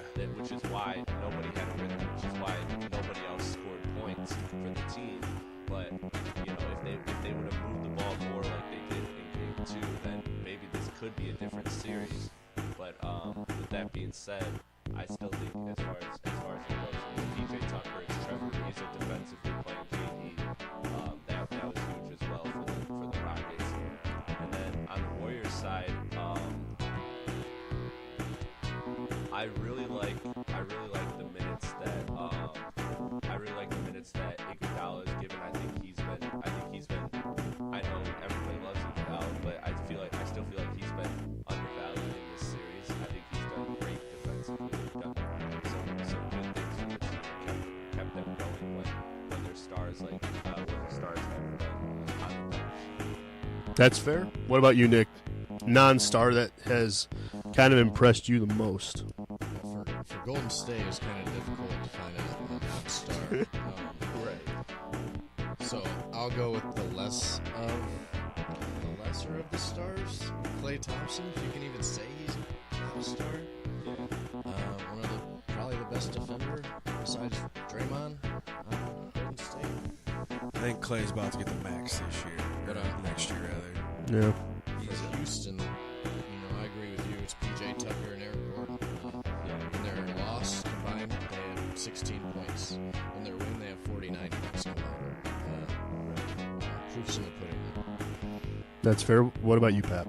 All right. Well, for Golden State, I just want to bring up Kevin Looney has been asked to defend not only James Harden and Chris Paul, but basically he's switched off and he spent most of his time being asked to guard 2 of the better offensive players in the entire league. Yeah. Kevin Looney is, in my opinion, one of the he's key to Golden State actually winning this series because as of right now, I don't think anybody else can defend James Harden or Chris Paul very well. Kevin Looney, I don't have the actual defensive statistics, and that's my fault, but he was literally asked to defend those 2 and Eric Gordon when they were on the court. They took 41 shots and I think they scored 23 points, which when you really think about is pretty damn good for a guy that nobody's ever heard of, you know? I feel like... They dusted off the bench. Yeah. And he's basically getting minutes that I didn't think he'd get, and he's looked damn good. He's embracing kind of defending the star the way that Marcus Morris, I feel like, embraces defending LeBron. And I think that's one of the reasons they can win. But on the other side, I feel like Clint Capella literally just he's almost a superstar the way I look at him, but he almost never gets talked about except in the whole James Harden, Chris Paul, and Clint Capella, when they all play together, they've lost one time this season. That's the only time his name ever gets mentioned, I feel like. So just wanted to bring him up here and say that is a guy that is going to get a lot of money, and he's actually, in my opinion, the key to why James Harden and Chris Paul can play so well together, because he is their bailout in the middle, and he is such a guy for right. He's awesome. I love Clint Capella. Anyway. No, that's fair. One guy I always like for the Warriors is always Sean Livingston. I mean, Agreed. I was going to say, because he's a guy, whenever he's on the court, he's the guy that you forget about until he has the ball, and you're like, oh, yeah. And then he's usually good with the ball. And he's a guy that, coming off the bench, he's an active player. Like, he has active hands. So he's someone that always sticks out to me with Golden State in their run, because... Him and Iguodala, to me, I'm just saying. Yeah. In that they're those guys that, like, when they're the fourth or fifth best player on the court, on your team, like, then and they're making those plays, like, that's what makes the Warriors so good, is that when you dump the ball to Iguodala or Livingston, whatever, yeah, they can't shoot, but they can make the right play. Right. They can get the right guy open, so I love their Yeah, and I just love talking about Sean Livingston just because, well, I hate it almost because you ever just think of what he could have been if he didn't blow his leg up? Like, Sean Livingston could have been one of the top point guards in the league, and he never got to see it. So I agree with you. I think it's really cool that he's on a really good dynasty team where he's still going to get, like, the credit that he deserves, and he, I don't know, he shows up every day. He needs to stop playing and put a young person on the game and see what he's like. That would be awesome. Oh, my God. Just make my career Sean Livingston's career, Start from the beginning. And how many years before we see Rashid in 2K? That makes me so mad. The one legendary team I want to use over Pistons is just Rashid Wallace. It's like Darko starting. It's like, come on. We're doing this. It frustrates me every time. Oh, my goodness. Yeah, no, I'm surprised he's not in the game either. I mean, that's probably what it is. Or they're like, hey, can we get your likeness? No. What? No. The answer's no. Pretty sure Barry Bonds did that for like a couple MLB games. Yeah. Can we mocap you? No. Bill Belichick does it in Madden. Yeah, he does. It's like the oddest thing. I mean, look, sometimes when your brand is all you got, I can understand not wanting to give up your likeness for any reason. But I wonder if in Madden, since it's the exclusive game of the NFL, there's something the NFL's like, hey, you have to get, like, face scanned. Like it's like it's like a rule. The coach they use for him looks nothing like him. like not even close. It's like some older, glasses wearing, like nothing like him. Barry Bonds. Well, because was a white guy. Yeah, it was like Joe Young. MLB, like, yeah. Well, but like the coach you're referring to in Madden is like they have Belichick like in the first year. Like if you do like a dynasty with the team, he's the coach the first year, and then the second year he's like he retires, and it's that guy with the glasses that's the coach of the Patriots. I think he's like the creative director of EA Sports, so they give him basically the head coaching job like after year one. Who is this? Did you enjoy the royal wedding? The myth, the legend. Get the fuck out of here. Whoa! Roger just comes in. You Firecracker.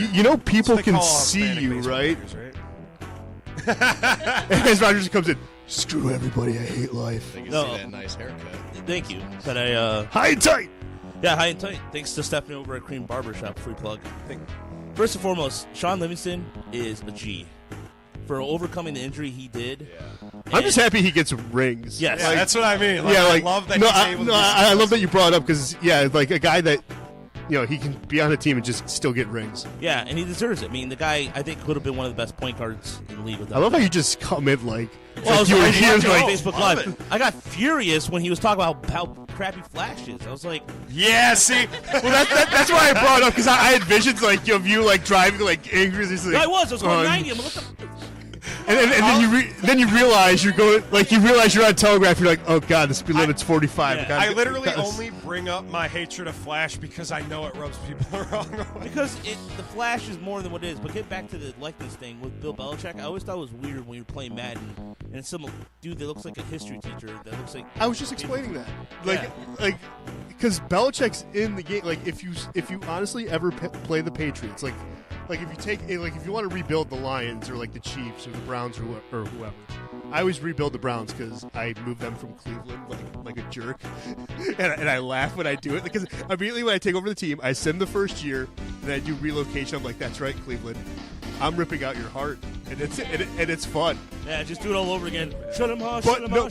But here's the best part about it: I keep the Browns name. I don't do like the name, so it's like it now becomes like the San Antonio Browns. I'm like, that's right. That's right. It's happened. And then by the second year I'm in the new city, I win a Super Bowl. I'm like, even better. I love how Roger gets here, and normally he's the one to keep us on track, and if anything, he just went off the rails when Roger got here. Well, you guys were talking. I wanted to jump into the conversation. I was like, well, that's why. Again, when we were talking about the Marvel stuff in the ramble, I was just like, I think it's funny that Roger's not here. I also fully endorse 30 minutes of Marvel talk after the NBA season's over with. Or comic book talk, period. Just throwing it out there. I like that idea. I'm going to have to come up with a segment name for it. But yeah, something clever. But the NBA season isn't over yet. It's not, so we'll go with S. DeMarcus Cousins stopped following the Pelicans on Instagram. What? Maybe it's a joke. Who knows? Then deleted all the Pelican-related photos. When asked, his response was, because I'm grown. DeMarcus is part of an impressive free agent class. I love that answer. I'm sorry. Sadly, the Pistons don't exactly have the money to spend with roster spots to fill. Who's someone the Pistons could actually afford to target? Yeah, I only brought up the DeMarcus Cousins thing because this free agent class is absurd because it technically is going to have LeBron James, Kevin Durant, and DeMarcus Cousins isn't even like a top 5 free agent in this. I hate to interrupt, but it just crossed my mind. How sweet would it be if you're like, we'll trade to the Cavs on Andre Drummond and Reggie Jackson for LeBron James? Because that would it would never happen. It would never happen, but it would just be like, yeah. I'm just imagining the city of Detroit be like, but we hated LeBron for 10 years. Be like, and now he's a Piston. Same thing when Kobe was a Piston for 2 hours, and then Jerry Buss is like, no, not no, because people hated Kobe. 248-539. Oh. When that came out, I was working at the ticket, and we were all just like, wait, is this story real? And so we were all we checked various stories, and we're like, yeah, Kobe Bryant was a Piston for 2 hours. We called sources in Auburn Hills, and they're like, yeah, no, we had it locked up. It was just a formality to be like, hey, he's gonna. And then Jerry Buss was like, yeah, no, it's a non-starter. I finally saw the deal, and it was like, nope. But it was a real deal. Kobe Bryant was a Piston. And, I just bring it up with, LeBron James just because I think people in this town, their heads would explode. Yeah. Seeing number 20, 23 in red, white, and blue. Well, look, I'd have to ask them if did they leave the forced trades option on? That's what it would say. Yeah, exactly. That's the one where you trade override. It's like, Cleveland's declined this trade. Are you override it? Yep. You're like, all day. All day.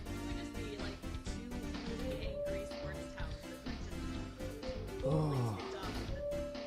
That would. But see, so here's my thing with this question, though. To get back to it, is I don't really know what to give an answer to because, truthfully, we don't know the coach we're getting. We don't know the system they want to run. We don't know anything. But they have pressing needs. We don't have a backup center. Straight up, not even a single one on the roster. So I guess that was where it was more looking like, because I agree with you. You're never going to find somebody that would actually like show up. But it's like if there's anybody you wanted to get, like I want Dwayne Dedmon, for instance. Yes, Dwayne Dedmon would be amazing. Dwayne Dedmon. If we get a player of that caliber as backup, but the thing is, or Clint Capella. But Dwayne Dedmon made $7 million last year, and I wanted the Pistons to sign him last season because he is the perfect backup center, I think, in the league. Oh, 100%. He's not going to make. If anything, I think he'll make maybe $10 million a year if somebody overpays him. But I think if they can somehow get him like on a longer deal where it's a little cheaper for longer, I think that he's somebody that the Pistons could target. 100%. And I think it would fill a huge hole in the roster right now. 100%. What about a guy like Brook Lopez? I hate Brook Lopez. I've always hated the dude. He's like the worst attitude of like of any center I can think of. That dude. Maybe it's because the Nets have been bad the whole time he was there. He also had 0 rebounds in the game. Remember? We brought that up on Horse. Oh my god. Yeah. With 0 rebounds, the two of the best rebounding people in the entire league. Well, I know. I'm just saying. I don't like the Pistons do one thing well, and it's actually that's not even true. I'll shut up. They're one of the worst rebounding teams in the league. I'll be quiet. There is a Shaq syndrome where I don't need to go get it. Shaq's going to get it, but it's Andre instead. I think that's. Sorry, my bad. No, but I think you're right though. I mean, there's legitimate holes on this roster to fill. I mean, there's. Any backup point guard too. They still need that. Calderon's out there. There you go. Jose Calderon's back out there. There you go. I was being somewhat. The $2.2 billion man. Yeah. You guys see that? I read that. Bring back Amir Johnson. Screw it. I was going to bring that up too. He'll probably want too much money, but I know. Amir has looked so much better since he left. And good for him. This guy is the king of finessing. This guy got like a $12 million contract and like a $10 million contract. Like Amir, yeah. He's been the king of these ridiculous. I'll sign for 1 year, ridiculously overpriced contracts. Good for him. I'm looking at this link from Hoops Hype, and I love Zaza Pachulia's description. A bruising enforcer down low and a good defensive center against opposing post-ups can still contribute when called upon. I'm like, not what I think of Zaza. Go hurt that player. Okay, coach. Yeah. Go in, use your 6 fouls, and then come out. Okay, that's what I think of Zaza. Put your feet underneath the shooter's feet when he's landing. But I'm interested to see what's going to happen with Julius Randle, though. You know who? Same. Boy. As someone that would be semi-interesting, I don't know, obviously, how you guys think about it, but what about Yogi Ferrell as a backup point guard? He is the exact player that not the exact player, but the exact kind of player that they're going to have to sign. A guy with high upside that is really, really inconsistent. So I think you're thinking, that was the whole point of this question, by the way. I kind of wanted you guys to look at that link and just see what we can't have, because that's what I've been doing for weeks. Look at all these players that we can. Even so you do what I do when I look at the Red Wings contract situation. I just cry. I'm like, I sob staring at their payroll. I'll take over the Pistons at 2K, and I'll go to free agency, and I'll look, and I'll be the Pistons. I'll just like, first thing I see, Kevin Durant, LeBron James, Paul George. Yeah, Paul George, and you're just like, maybe. Maybe later. We'll see if we can do some financial maneuvering. You click on the negotiate, and it's like $35 million. But I feel like for some strange reason, the Pistons will go out and sign somebody like, I don't know, Quincy RC, because they take to be the smartest guys in the room. Quincy AC. Didn't he have like a stint here for like a week before he went somewhere else? I don't know. I think he was on like he never played. I know he's been around the league, but I don't know. I was going to say, he's definitely a definition of a journeyman. Yeah. I don't know. Yeah. So the point is, like, I want to show you guys what we can't have, but also, like, yeah, I'm really glad you brought up Yogi Ferrell, because they're going to have to sign a guy like that. It's going to be a guy that, literally his whole career, he's done nothing. You've heard that he might have upside, but there's a lot of issues that they're going to have to work through. And Pistons have 5 roster spots to fill, and they have 1 draft pick. So they have and it's a second round. Yeah, so really, they've got a lot of work to do. If they sign, pretty much. The NBA free agency, essentially, for the Pistons. Pretty much. I have 3 names. You guys say yay or nay on these. Marcus Smart. Way too expensive. Way too expensive. Too expensive? Yeah. He's going to get the max deal, maybe. If he's Marcus Smart? not in this free agent. He's going to make more than $10 million a year, which the Pistons He's don't making have. 4.5 right now. See, so.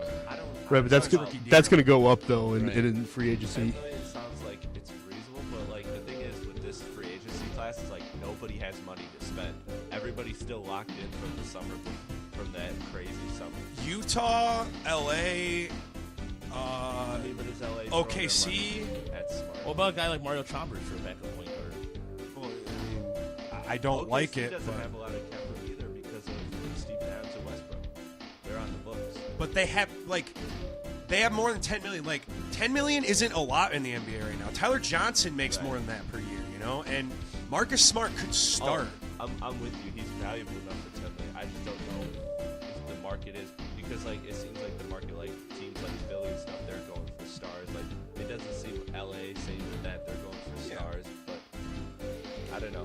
What else you got? Doug McDermott. I love. There's something about Player of the Year white kids that I really like, and I don't know why. Because Jimmer Fredette was my favorite player, and I was convinced he was going to have a successful NBA career.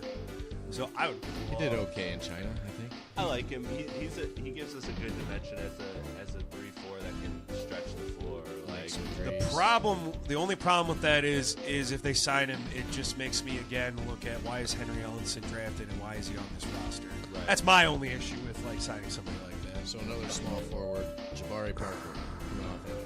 Now this is what you said, and I totally agree with it that the Pistons have to take the high upside because they're kind of locked into with Blake and Drummond's contract. They're locked into trying to be a good team. Yeah, they have no choice. So what you have to do is because you're a team that has to be good, you have to swing for the fences because you have no room for error with your cap. Yep. What's interesting though about that too, Chris, is that we don't know who is going to be the main catalyst to be creative because the Pistons have not been creative. Even going back to the Joe Dumars days, so I haven't seen what I've. It is a perfect segue, but that's why I did that. But it's. I know I was giving you credit. I'm sorry. Thank you. But it's the thing that really drives me nuts is that this front office won't be creative. I mean, I don't know. It seems like Tom Gores right now, the way all these rumors and all this stuff going around, it just seems disorganized, and that's where I kind of lose faith in Tom Gores in the sense that I don't know if there's a plan. I think he's just going, hey, my college popped, I'm just going to figure this out as I go. But I don't. I just feel like this level of this organization that's not going to cause that creativity to happen. Yeah, I feel you. I'm optimistic on Tom Gores because I like an owner who says I don't have the answers. I like an owner that's not. I believe in like this. We have to do it this way. Like that's what's crippled a lot of organizations around the league. So I like that Gores is kind of like I know this isn't my expertise. Like I have an opinion, but he's not one of those guys who's forcing. Okay, we get this coach, we get this, we get that, we get. The old way is the old way. No, I agree. But with at the you. same time, he can get duped into believing something. I was gonna say because he doesn't really know. before we move on, one guy that he's not leaving Toronto, but Fred VanVleet would be a nice get. That's like one of those you're like, oh, he's gonna get paid. He's gonna get paid a lot, and he's not leaving Toronto. They're gonna match an offer to keep him. They literally had him playing over DeMar DeRozan at times during. Yeah. Fred Van Stacks. That's gonna be. He's gonna be dropping new singles. It's gonna be great. So as we transition to E, the draft lottery, as we said here in Detroit, was awesome. They were awarded the 12th pick, then immediately lost it to the Clippers, meaning they only have the 42nd pick. They didn't even show our logo. I know. No. I was confused. I was so mad. At first, I was excited because I was like, wait, does this mean like our pick's not gone yet? Yeah. I thought it meant that wasn't our pick, and I think based on Luke Kennard's face, I think he thought something similar. Yeah. Well, his face was like, wait. It looked surprised. Well, and then I hated who was announcing the draft lottery because they're like, They had Woj. Who else was there? It was Woj. Who was that table? Woj, Shea Billison. Is that who you're talking about? yeah, well, but like right when the person that like explained like the picks like really quick, like they did the pick, they're like, the guy pulls it out of the card, and then they're like, oh, by the way, I forget his name. He does a million play-by-play. Yeah. A million. What's his name? I don't. I was gonna say his name's escaping me, but I just love like after the pick, like because they're like you're right. They didn't even show the Pistons logo. It's the Clippers. Then he's very quietly like, the Clippers get this pick from the Detroit Pistons in the trade for Blake Griffin, and then number 11. I'm just like, oh yeah, like it's like oh okay, like he just really quickly like explained. I'm like, yep, that's right. I'm like the Pistons won it and then lost it in the matter of a millisecond. But as I say, but because it's literally written that way. The Pistons are doing something, as Rogers said, semi-creative and interesting with possible draft choices. They're running them through VR, virtual reality. Is this a gimmick? Or do you think the Pistons are actually ahead of the curve? Roger Castillo, man of the hour, high and tight. What do you think? My buddy does work in virtual reality. He works in these. So what he does is he creates these environments for like consumers' energy. Groups like that for training purposes, and it's really cool. Like I got to step into one, and I was looking at servicing a bad gas line, and you click on it, and it allows you to have these real life scenarios. It's really cool, and I think that they're onto something with this. And you know, is it Blade Runner style? Is it kind of futuristic? Absolutely, and I fully endorse it. I'm glad that more teams should do this because I think like these companies that are doing it now are saving themselves so much money. My buddy Ben was telling me... Not me. Not yeah. The great Ben Mazza from class of 99 at Dearborn High School is a vice president of this company, and this is what he does. He goes around touting this, so I'm fully supportive. I think it's interesting enough because I know like Stanford has been using virtual reality with their quarterbacks for 2 years, which if you watch Stanford at times, you're like... It hasn't helped. Yeah, with their QBs, I just like woke up from that. Like what? Stanford's since Andrew Luck, who's the best man. Countdown control. 4, 3, 2, 1. What's his name? Not Chris Hogan. Kevin Hogan. Yeah. Kevin Hogan was pretty darn good. I forgot he played some. Like he wasn't great, and KJ Costello is really good too. He's a guy who's really good. Again, I kind of nerd out with college football. You guys remember VR Troopers? No. I do now that I see them because it was the answer to Power Rangers. Yeah. 4, 3, 2, 1. I'm all for this because apparently virtual reality was a big thing that helped Andre Drummond with his free throws. Yeah. So if that could cure that miracle. I also love how he's trolling people by like just showing that he's working on his 3-pointer. Well, he might be trolling people, but I mean, he has to have a 3-point shot, and I think that he's not dumb enough to not realize that. You have to have a 3-point shot in the NBA now. I hate his jump shot. Hate it. Look, I'm just saying, you brought up Brook Lopez. Brook Lopez, well, I know. Literally 1 year, he made 7 3-point attempts, and then the next year he shot 35% from 3. I'm not saying Andre's going to do that, but I think Andre's going to do something similar. I think one day we're going to see him. Program, he could be a good shooter. Yeah, so like I'm saying in a couple years, I can see Andre just putting up threes out of nowhere. We don't expect it, and they start going down. I do not want Andre Drummond taking 3-pointers. Then why? So you don't want him on your the team? Basket and get a rebound. That's his his job. But that's not how the game is anymore. Your 5 has to have a jump shot. Your 5 has to be able to stretch the floor now. I understand that, but I don't think you're going to teach Andre Drummond. I mean, think how to about shoot a how much consistent. of a worldly different player he becomes if he develops one skill. That is a big if. If he becomes a 3-point shooter, he immediately becomes a top 3 center in the league. Yeah. The only reason he's not is because he doesn't have a jump shot. Absolutely. And what are we doing? Like, how else is he going to ever be an offensive threat? Because his post game is whack. No, I hate. He doesn't have one. You don't go to the post with him ever. That's not his thing. Like, it drives me insane every time. No, he's a pick and roll guy, and that's all he can do. I get that he has the look of a post up player, but he's not a post up player. We did a little bit, but we're still talking about VR because the VR could be a factor in the 3-point shooting. And, no, it could.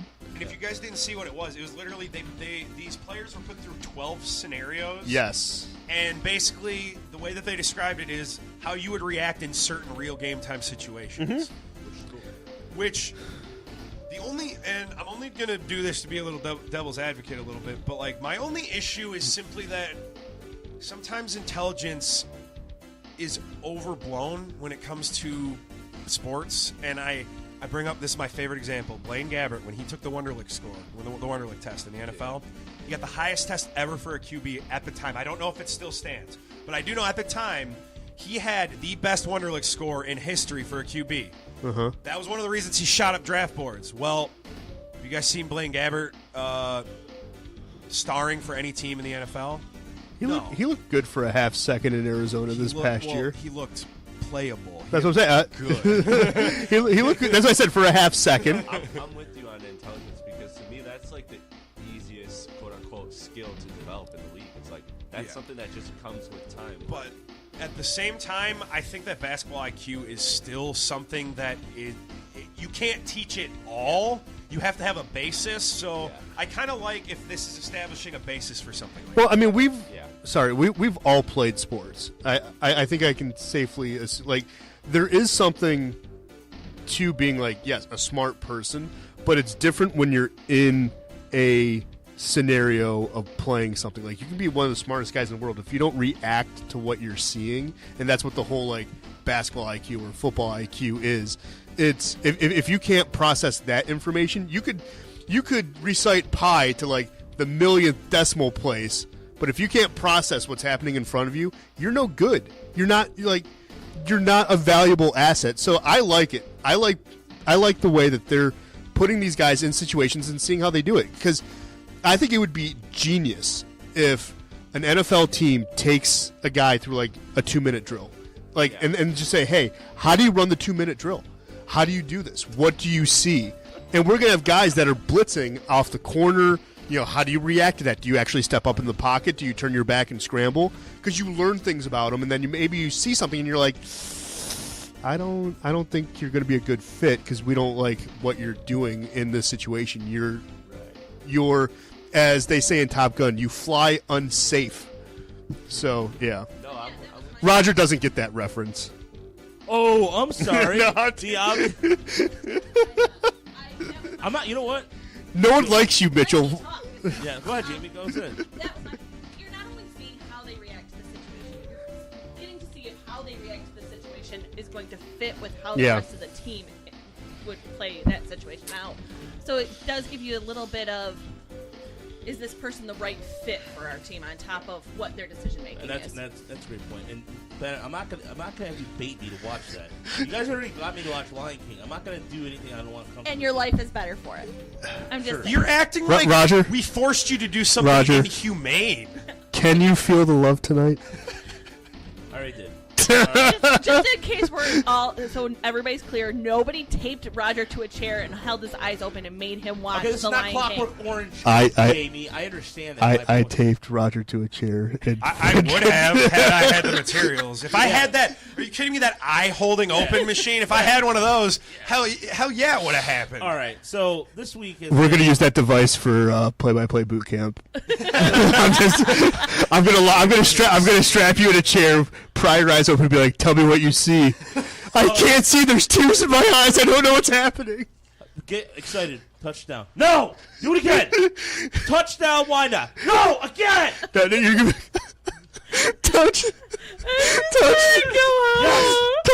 Bears! All right. Thank you.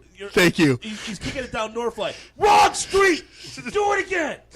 All right. So you're terrible. Ben with a riding crop. No, like here's with the riding crop, like going to the map and just doing like the little. This is a street in Wyandotte. It's literally numeric. You have the stick from Police Academy with the captain has. No, Lucy Liu in Charlie's Angels in that scene. That's going to be Ben. But no. All right, so here you go. I like the VR. So where are we going now, Roger? So this week, between everybody debating and arguing on our Twitter feed, I decided to go a little different direction. I had Nick this week present some trivia questions. So Nick, yes, is our trivia host. So we're doing trivia this week among. Hang on, to make sure we're not cheating. Yeah, everybody knows cheating. I still have enough so I can still type. I just don't know what I'm looking at. Nick, what mic you on? I have no idea. Oh, it's talking right there. 4. Okay. All right. So Nick is playing the host, and I also. Do we have to buzz in? Yeah, you have to buzz in. You have to say. You have to say your name first, and then Phil's gonna be a judge if there's like a tie. Yeah. You get negative points for wrong answers. Yeah. Oh. Okay, so. Who's the best point guard in the league? Joe Dumars. He's retired and he didn't play point. You're done. All right. Go. So yeah, so Nick's gonna read the question, and whoever says their name first buzzes in. All right. So You guys ready? And all right, and you have 10 seconds. No BS. Go.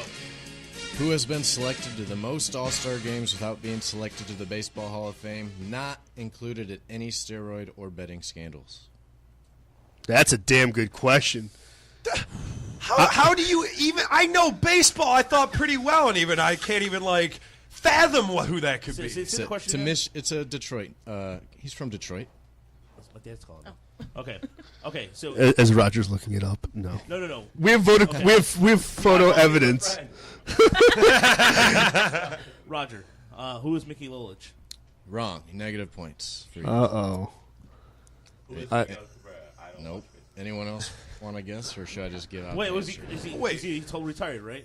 Yeah, he's probably not alive. I did not look at that. Oh, he's probably not I alive. think he played in the 50s or 60s. Oh, I know who it is. He's from literally, he's from Detroit, I believe, too.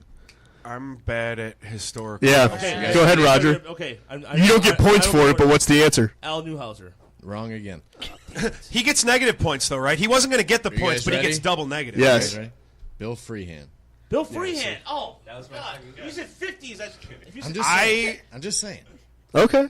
We could have sat here But he was one of literally the- for he was weeks. one of the better- That first question was a Justin Verlander 12-6 curveball. It's I unhittable. would have gotten that question. He was one It's of the better unhittable. catchers to play the game. No, that's like I said, it's a Verlander curveball, 12-6. And back then, they weren't even known for their. I don't know stats. historic baseball. I've been open about this. All right. Question number 2. All right, I forgot to do this, by the way, for myself. Hang on. All right. What are we doing? Wait for Raj. I like that you're doing it for yourself. There you go. All right, you guys ready? Yep. What was the first professional baseball team? Come on, Roger.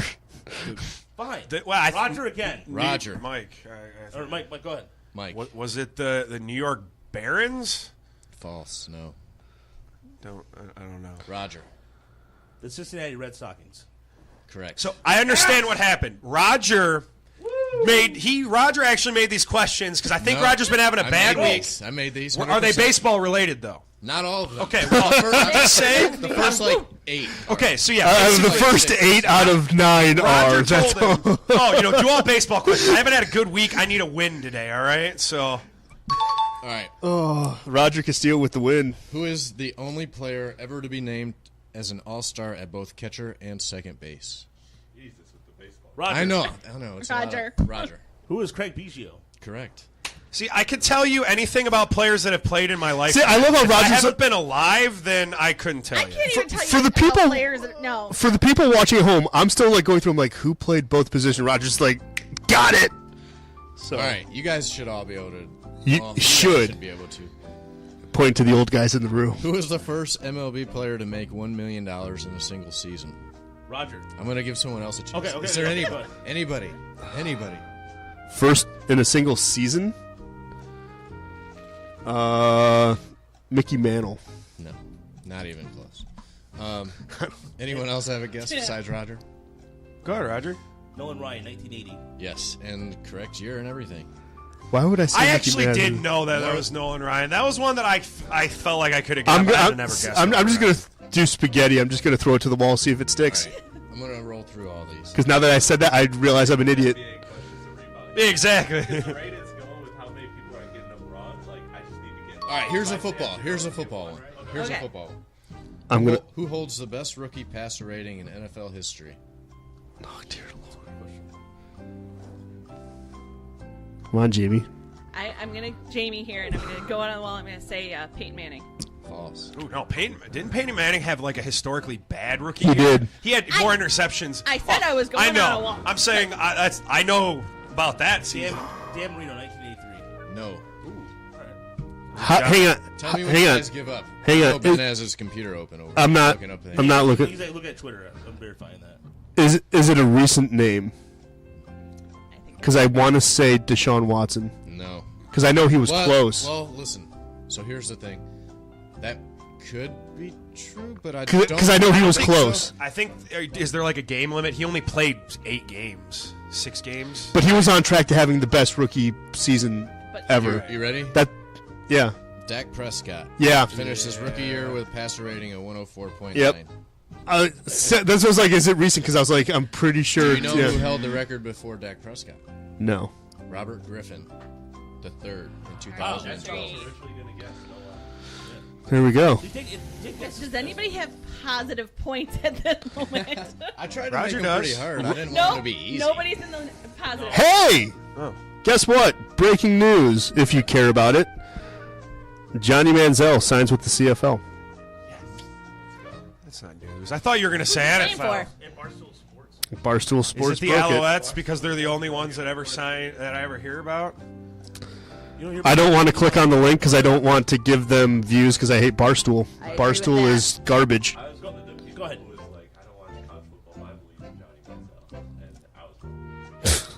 Nick, go ahead. I believe in Harvey Dent. Back to MLB for a couple. The MLB Comeback Player of the Year award was developed as part of a sponsorship agreement involving what product? Wow. The next question Razor blades. has to do with it. Shaving. It's Viagra. Okay. But the next question: Who was Men's the winner? Health. I was close. Who Same was the category. winner of the first MLB Comeback Player of the Year award for the NL and AL? What year was this announced? 2005. Oh. I was going to say, if it's Viagra, it's within the last 15 years. God, who would win that award? Take a guess, guys. I'm trying to think. 2006 is where I start my baseball knowledge, okay? Me too. AL, he Okay. was on the Yankees. In the NL, he was on the Reds. Okay, so on the Reds, I'm gonna have to say.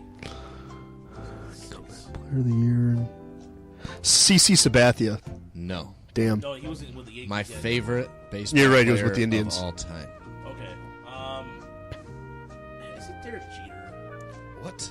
Oh, no, I'm talking about on the Reds. Oh, oh. On the Yankees, it was Jason Giambi. Oh, okay. And on the Reds, Ken Griffey Jr. Oh, yeah, because he finally got healthy. Okay. As all of our credibility is swirling down the toilets, Yeah, and this we're is losing literally, we're losing views on Facebook Live. This one's kind of dumb, but I'm having threw it test on there. anxiety, It's so like- that's literally what it is. there's I'm a only bad test taker. 3 basketball questions coming up. All right, so Patrick's going to go 3 for 3. No, I'm not. I bet you Chris is going to get. I don't know. Look, I can need tell you pop about the game culture. now, but if you're talking 20 years ago, even, I didn't even watch sports growing up. I didn't like sports growing up, all right? I have had a weird relationship with sports. Chris is like, How many games did Wilt Chamberlain foul out during his 14 Oh, year I know this, Mike. NBA 0. career? He Correct. never did. Correct. There you go. See, Mike?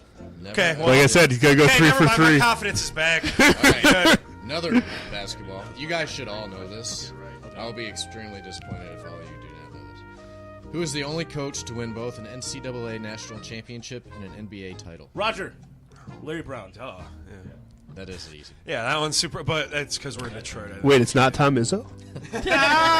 Not yet. All right. I just love you guys like, you're an idiot. Shut up. Who was the first hockey player to win Sportsman of the Year honors from Sports Illustrated? Jamie. Jamie. Gretzky. No. That was a good guess. What era? Who? I said what era? 1970. Oh, Roger. Bob Orr. Yeah. He is killing you guys. Because honestly, Roger's mind is like on the galactic treadmill. It goes so fast. I'm not kidding. It goes so fast it doesn't slow down to like process information. It's literally all guttural reaction. That's why he's smoking us. My ego's under attack, and I want to say something really mean, but I'm not going to. I'm here. Look, Roger has, what, 12 years on me, I think? Oh, yeah. Just give me 12 years. That's all I need. What city were the Detroit Pistons originally founded in? Fort Wayne. Yes. Everyone knows that. Look, just because you call him an old bastard doesn't mean it has anything to do Just with saying, you've had 12 more years than me to accumulate. Next this question. But Jamie, look, Jamie. Here's a fun one. Who were the only 2 players to bat cleanup in a World Series at the age of 20? Was one of... No, that was World Series. Never mind. To bat cleanup. Did Miggy bat cleanup in He is Miami? one of the Yeah, 2. he's He is one of the 2. At the age of 20. Oh, Korea? Detroit guy. Old school. Old Old school. Oh, yeah. That's actually a really good guess, too, Carlos Correa. Yeah. Old school. Oh, Al Kaline. No. Doug. He didn't get the World Series until 68. That's stupid of me. Damn it. Oh, Hank Greenberg? Yeah. No? Nope. Oh, that was a good guess, man. You ready? Yeah. Oh, Russia's Ty like... Cobb. Ty Cobb and Miguel Cabrera. Oh my gosh. Oh, yeah. Part of me was thinking about guessing Ty Cobb for every baseball question. Just because, like, he's so old, it could be. I don't know. I hate this trivia question. What number did Ty Cobb wear? 1. No. 4? 0. He didn't have a number. He didn't have numbers. All right. Well, Numbers weren't a thing then. I was reading one of them, and they were like, "Why I'm was just saying Nick Babe can't Ruth make number the 3? trivia 'Cause he was questions number 3 ever batter in the lineup. Yeah. So, Yeah, that's why baseball started using numbers was for what you were in the lineup. all right. Which Nationals pitcher holds the franchise record for strikeouts in a game and versus who? Ben. Max Scherzer. How many? 20. Yep. Against? The Tigers. Yep. It was 2 years ago. All right. Last question. I remember that game. I knew that one because Hopefully- I even said, I'm so happy he's doing this. I just feel bad as he's carving up the Tigers right now. Hopefully this segment kind of did well. I had to research it for I CBS. think it did well. Who is the only catcher to win 3 batting titles? Last question. Who's the catcher to win 3 batting titles? Yes. Roger. That would be... Alex, wait a minute. I'm Chris, Joe Mauer. Yes. Hey! Nice. There you go. 2006, 2008, I was actually 2009. I was gonna guess Buster Posey, but he only won it twice. I was thinking of Johnny. Bench? Johnny Bench. That's what I was thinking of. That's what I was. But I was like, no, that can't be it. That's too obvious. But he was too low. He was much more powered. 3 NBA questions, I didn't get any right. What was Max? Hang on. What was Max Scherzer's previous career high for strikeouts? Did you come across that, Nick? Didn't look it up, but if I had to guess. Huh? Was it 17? I believe it was 15. I thought it was 16. Ben wins with 2 points. All I know is I could have just kept points in that one because that was just... The moron wins again. I don't. Yeah. Only because I took more guesses. I Yeah, had more, yeah. You only got negged for like one guess. Okay, you know what though? Look, I'm gonna. You know what? No, he got the... Hang on. right to- Okay, so hang on. No, Roger's looking up trivia questions. Go ahead. Bring up pop culture or something. Yeah, so that would go nuts. Yeah. Okay. Go nuts. All right. We'll spend the last 11 minutes of the road show playing trivia. That's fine because I'm not joking. This room is full of just giant heads and ego right now. All of us hate that we lost. I can see on everybody's face. I know. I feel that way. You know what? I'm looking. It's at you. not. It's not ego. We're all type A. Look, you know I what? didn't Look, have to play. So Yeah, exactly. Look, I feel good because you were talking about I need to feel good. The last 3 Wednesdays in trivia, we've only missed one game. Our team, the Society of Intellectual Idiots, Sporkle Live at Pete's Place in Taylor. Love Pete's Place. Yeah, Pete's Shout Place. out. Sponsor my softball. Yeah. Shout out to them. There you go. Shout out for their fantastic breadsticks too. But anyways, Now I want breadsticks. yeah, they're really good. I hate you people. We have won since we came back, first place or second place, 4 weeks in a row. And we've gotten the final answer right 4 times in a row. I don't need to feel good, Mike. I don't need this. No, so could you give us some questions so the rest some of the questions, I am Roger. not liking this. He's asking baseball questions that, like, I feel like if I didn't look up specifically, I'd never even have a chance. You know what's sad? Like, because I didn't want them to be easy questions. well, because fair. like, That's fair. okay, here's what's sad though. Like, I'm a habitual Jeopardy watcher. Like, I literally record it if I can't watch it. 2 weeks ago, I literally went 5 for 5 in Final Jeopardy. I was so. If you want to talk about like being happy about yourself, Roger. All right, Here we go. This is a Jeopardy question, ironically enough. yes. Ken Albert. Jennings, a contestant on which popular quiz show won $2.5 million in 2004? Jamie Jeopardy. Because you gave us You the answer. literally told us the It's answer. a really, really good question, Raj. This is like it's a Jeopardy question. Which show did Ken? Like, he was on another show. Regardless, It's bad because but- I knew that immediately. Okay. But- Question 2. What was the family name of the main characters in the Cosby Show, which ran from 1984 to 1992? The family? Mike Huxtables. Yeah, there we go. Never watched. Chris actually got it first. Yeah. Did he? Yeah. Okay. All right, I'll give you guys a tie on that. We'll each give you guys half point. There you go. So you guys are now like. No, guys. He won. You can't placate this. Okay. Don't give me that. All right, question 3. What popular children's show debuted on PBS in 1969? I'm sorry, I wasn't Jamie. paying attention. Who said it first? Jamie said Jamie. her name first. Yeah, okay. We need a. Correct. Anyway, sorry. All right. This buzzing system is interesting. Okay, so whoever. Okay, Phil, do me a favor. If you hear somebody say whoever's buzzed in first, tell me who said it first. You gotta what? Just okay. raise Yeah. your All hand right. or Okay, here we go. Question 4. She was waiting for acknowledgement. That's why, and she's still waiting for. Jamie. Here we go. Here, you know what? Here, bam. Here. You know what? Here. Watch. No, is that? We're talking about half. Here. There more than one. You know what? I'll play it again. There No, not that she got it right, just that nobody mentioned that she said anything at all. I said I don't know. Jamie's just waiting for to be called up. Be like, Jamie, Sesame Street. Yes, right. Everyone wins. All right, go for it. Question 4. Yes. The popular show American Bandstand started in 1952 and was hosted by whom? What? What? 1952? I don't know. It's what right the there. heck- I have no idea what that is. 5 seconds. Jamie, Casey Kasem? That's incorrect. That is America's Top 40, which started in the late 60s. I know the answer to this. It's going to drive me It's crazy. so easy, guys. Come on. One more time. Nobody? Dick Clark. Yeah. Dick Clark. You ran that show till the 90s. Well, then somebody else reminded me. Roger, most of these kids don't know who Dick Clark was. I know who he is. I know who he is, Oh, and I that's like that it. he included me and the kids. That makes me feel better. I just made myself. That's all it is. Okay.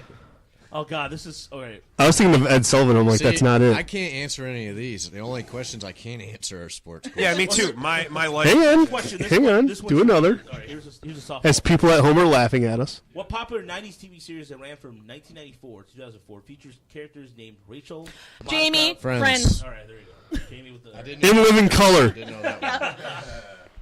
All right, question 6. What a good show, though. Yeah. Which controversial but popular TV show that ran from 1971 to 1979 featuring a working class, bigoted head of household? Jamie, All in the Family. Yes. I was going to say Archie Bunker. Yeah, I knew the name. That's why See, this is where I get stuck because I'm like, Archie Bunker, that's not the name of the show, idiot. Okay. I can do movies, but not old sitcoms. Yeah. It's okay, keep going. I'm gonna skip around this one. Here we go. Just pick whatever you want. Which 1960s show featured a talking horse owned by Wilbur? Jamie, Mr. Ed. There we go. That was on Nick at Night. Like that. Come on. These are hanging up. I haven't had cable in over a decade, so That's okay. Fun fact: Mr. Ed was actually a book series first before it was a TV show. Oh, see now Who that's was something. who? See Okay. now that's something you store for the next trivia thing because that's going to come up at some point. Okay, here we go. Which actor played Perry Mason in the popular 50s, 60s TV show Perry Mason? Perry Mason. I can see him. Raymond Burr. Yes. Raymond Burr was the answer. Okay. I'm just getting smoked. Which weekly television series on NBC was the first to appear completely on air completely in color in 1959? Oh, Little House on the Prairie. No. No idea. Bonanza. Okay. The popular 70s television series The guy from Little Laverne House on the and Prairie was on Shirley Bonanza. took place in which American city? Jamie, Milwaukee. Who's first? It sounded like Ben to me. Yeah. Jamie was louder. I think Ben said it. That is the story of my life. I said it before you even were done reading yeah, the question. his name was out first. Okay. All right. So, did you know that? Yes. Can we go back to was the sports? answer? Can you find Milwaukee. a sports one? And you know how I know it? Milwaukee. Wayne's World. Okay, we'll do one more trivia. Because they go to Milwaukee and they do the entire Milwaukee. yeah. in Milwaukee. Which is glove. Naguanquin for the good land. Thank you, It's Alex. like one of the best cameos in movies is Alice Cooper's part. All right, we'll do one more. And then we'll go Oh my to sports God, quick. it's 7 Alice seconds. Cooper. We're not worthy. All right. We're not And he's worthy. just like, Yeah. And We're scum. We Here's a more, suck. this is a more obscure one. During what year in the 2000s did television writers strike for nearly 3 months while demanding a percentage of What year? track revenue? What year? Was it 2007? Close. It was 2008 then. Yeah. I was like, it's not earlier than 2007. See, I can answer that because TV's a recent thing for me. I didn't really like TV all that much growing up. Like, I watched kids Such shows a and hipster. cartoons, but He now was like a born hipster. Rescue Rangers. no, not at all. I was a Rescue nerd. But a nice blast. I like that. Netflix and all the streaming stuff has turned me into exactly the opposite. I've watched so many TV shows I'm embarrassed to admit it. And it's awful. Okay. You should be. Roger just had to throw it. All right, I got one for you. Here we go. Who was the last professional hockey player to play without a helmet? Gordie Howe. Mm-mm.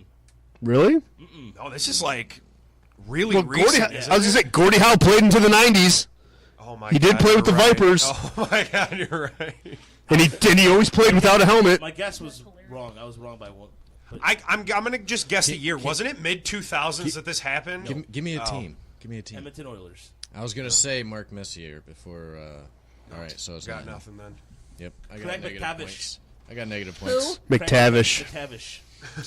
He's now the Oilers executive. I was thinking Oilers, You though. slaughtered that Scottish name. My brain was in the right area. Yeah, you just kind of like run it all together. McTavish. It'd be McTavish. But he's Canadian, though. He's not Yeah, but Scottish. he's Scottish. He's Can't- Is it? Your name's McTavish. You're Scottish. There's no debating. No, this. you're Canadian. My last name's Papchek, but I'm not Polish. I'm American. All right. We're not going to Your get into family this. Okay. came from Poland. Who is the Exactly. Wait, we have 3 Polacks in the room, All right. really? Yeah. 2 minutes. Awesome. 2 minutes. We got to go. All right. Do we? I was just about to ask, where's Jeremy? Yeah, it's true. So we have as much time until Jeremy walks through those doors. Who is the only athlete ever to play the Super Bowl and a World Series? No. Is it Yeah. Deion Sanders? Yeah, you're right. Okay. If the question was who, well, no, I'm not going to start that. Because I was gonna there was start an also, argument. Who's the best two-way or the sport player to ever play? And this is There is one guy, I forget his name, that's in Bo both Jackson? the Hall of Fame of both MLB and This is an easy one. Well, this should be an in easy the one, NFL. but it won't be. But here we go. Sounds like. But it's not Deion. What because team Deion's not did the in Chicago MLB. Cubs play in the 1945 World Series? Jamie the Tigers. Yes. See, Jamie got that. I did not Ben, know that. who are the Last time Tigers? They won the World Series. Okay, Cubs? here we go. A shuttlecock is used in what sport? Oh, Jamie Mike. Badminton. Yeah. That's Mike. Do you know how many feathers are on the shuttlecock? Yeah, I said it 14. first, but thanks. Because I was looking at trivia questions. I've seen every trivia question. That you can one's imagine really this. common in trivia, is because Who played Nook LaLoosh in Bull Durham? Oh, God, what's his name? Kevin Costner? No. Oh. Tim Robbins, Yeah, Ben. Tim Robbins. Because he's also Merlin in Top Gun, which you will not watch! My favorite movie, Tim Robbins is in. And it's I'm not guessing. Shawshank Redemption. I'm guessing it's Just because saying. Roger doesn't feel the need to go through some. He doesn't feel the need really for speed? Erotic movie. That's all. There's only one scene. I'm not going to the date. I think it charges the whole movie though. Maybe. With tension. Wait. Go back. And then What were 5 you minutes saying? later, Goose dies. What is your movie? favorite Tim Robbins movie? I honestly don't know the name of it. It sounds bad, but he like Describe the goes plot. into the car dealership and like robs. I think Robin Williams. Nothing to lose. Is Robin Williams in that? No, it's Martin Lawrence, and it's a hysterical movie. No. I think. How do you get? You're, I don't you're think he's thinking of talking Blue about Streak. that. Nothing to Lose is a great movie with Tim Robbins and Martin Lawrence, though. You're thinking of Blue Streak. I believe. No, Nothing to Lose. He loses his job. He walks in on his wife early. He thinks his wife's cheating that's on not him. it. I'm talking about they're like car dealership people, and he's like the angry boyfriend of the girl who's like hooking up with her bosses at the car dealership, and he goes crazy and like takes everyone in the car dealership for hostage. I don't know the name of it. I'm looking it up. I was going to say, that sounds very much like That is my Nothing to favorite. Lose, and Really Nothing to good Lose movie. is a great movie. Okay, so all right, 2 more. If you haven't seen it, watch it. It's funny. Go until they get here. Like I said, they're not here yet. Hi, welcome to Mitten Sports Talk here on Sports Radio Detroit. We're doing trivia. What loyal fan? Cadillac Man. Cadillac Man. Okay, Yep. great movie. So My Nothing to favorite Lose. movie. I was going to say, watch Nothing to Lose then, because it's really funny. Loyal fans of what NFL team call themselves the 125, which is really stupid. But 125? Never heard that. The Seattle Seahawks call themselves the 125. I thought they called themselves 12th man. They can't because they were getting sued by Texas A&M. No, they have the naming rights for Look, it. I'm just going by what I see here. I know. I'm just saying that trivia question is invalid. Well, it's not that. It's a bad trivia question in that it's like it's debatable the answer. Right. Like everybody knows it as 12th man. I don't know. That's weird. All right. It's What literally college? their Twitter hashtag. What college football and one-time Monday Night Football broadcaster's catchphrase was "Whoa, Nelly"? Ben, Keith Jackson. Literally just died. Yeah. Yep. Died when we were with Livonia Stevenson up in Traverse City. That's right. Because he did, we he was the dude that did Breaking fumble too. That was Kevin Jackson, right? Pretty sure those were in like video games too, like just those audible commentaries. Yeah. I missed that Me guy. and my dad still scream fumble at each other all the time whenever it happens in football. Just the way he Embarrassing did it. fact. Fumble. I'll be honest with you guys. I called a fumble a frumble from the ages like 8 to 10. Well, that's, you know, kind of like if you A were saying frumble. that you did it last year, that would be embarrassing. Yeah, right. But you know, I was gonna say, funny fact: when he still drinks, he still calls it a frumble. Like, oh my god, guys, a frumble. No, Nick. Nick, fumble no, the ball. no, Nick. That's My mom still to this day slurs the word free throws. She can't get it right. She says free throw. Mm-hmm. I'm like, what? Okay, here we go. Here's a question. that's funny. I like that. That's good. In which sport are the terms stalefish and mule kick used? A mule kick? Yeah, and stalefish. Polo? Soccer, I'm guessing. Snowboarding. Yeah. mule kick is. All right, I'm gonna do it. Snowboarding's not a sport. You get It's in the judged. Olympics. Okay, but that doesn't mean anything. Oh, That doesn't mean hey, it's a by sport. the way, no, let's not start the Asian Olympic Committee just approved 5 different games to be on their Olympic board, and they're trying to push it for the actual Olympics. You're in esports 1822. you're talking, right? Yeah. Okay. 18 or in 22 and 26, they're trying to push. Here's a fascinating one. What basketball move was banned from 1967 to 1976? Move? What basketball move? Crossover. It's The alley-oop. The hook shot. The alley-oop just makes No, me I- think no. that's semi. No, I was watching it yesterday. Well, That's why. I don't. I think you weren't allowed to dunk. Yep, correct. So like, alley-oop You know technically what? is correct, but I wish that was true now, because all you see on SportsCenter top 10 plays, and I hate it as a hockey fan and baseball more so than basketball, are these 7-footers dunking the ball. I just don't like it. It's not a hate home run. great task. on the wall. Yeah, well, that's Everybody love everybody. well, but like that's why that's what made the ABA so great is that they allowed him to dunk, and everyone's like, oh my god, and then they merged and everyone started dunking. The NBA, you weren't allowed to dunk, and that's why like when you watch old NBA games, everyone is literally doing layups, and you're like, you're like, throw the ball in. By the way, Jeremy guessed Craig McTavish, by the way. So. Nice. Where are you, Jeremy? All right, here we go. How tall is a regulation basketball hoop from the ground? 10 feet. 10 feet. It's 11 feet. Yeah, Is I it was 11? gonna say it's 11. It's 11 feet. Yep. Oops. Oh, the rim is 10 feet.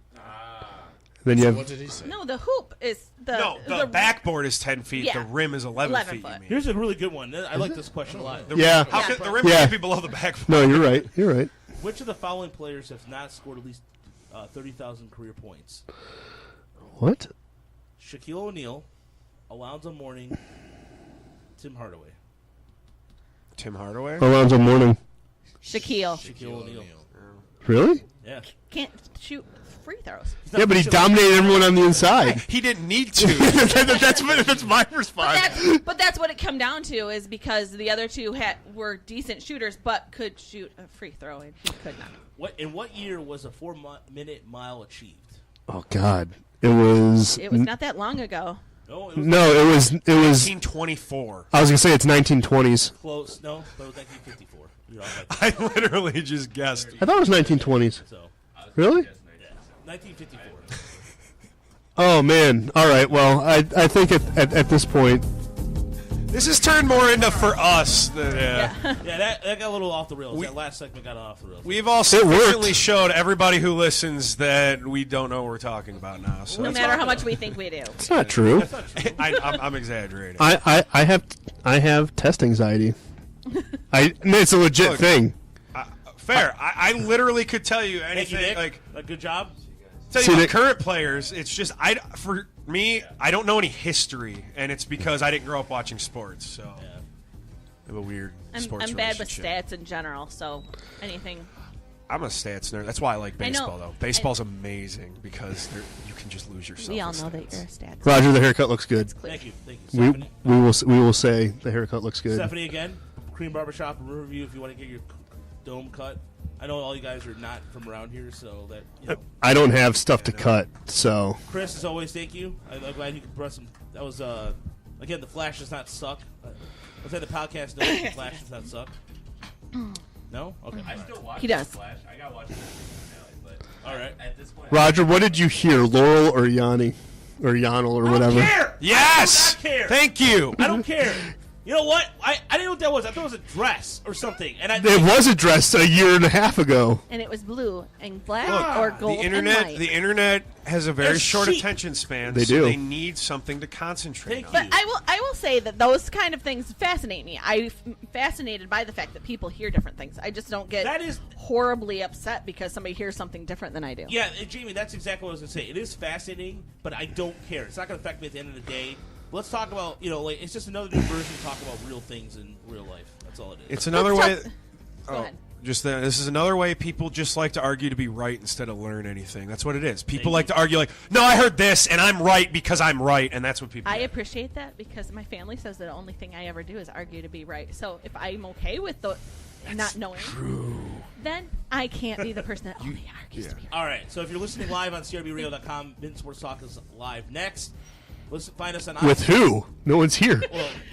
Well, I was going to say, Philip's going to lead Mitten Sports Talk for the first hour. It's going to be great. If not, listen to our podcast, sportsreallytruth.com. Subscribe to us, Podbean, Spotify, iTunes.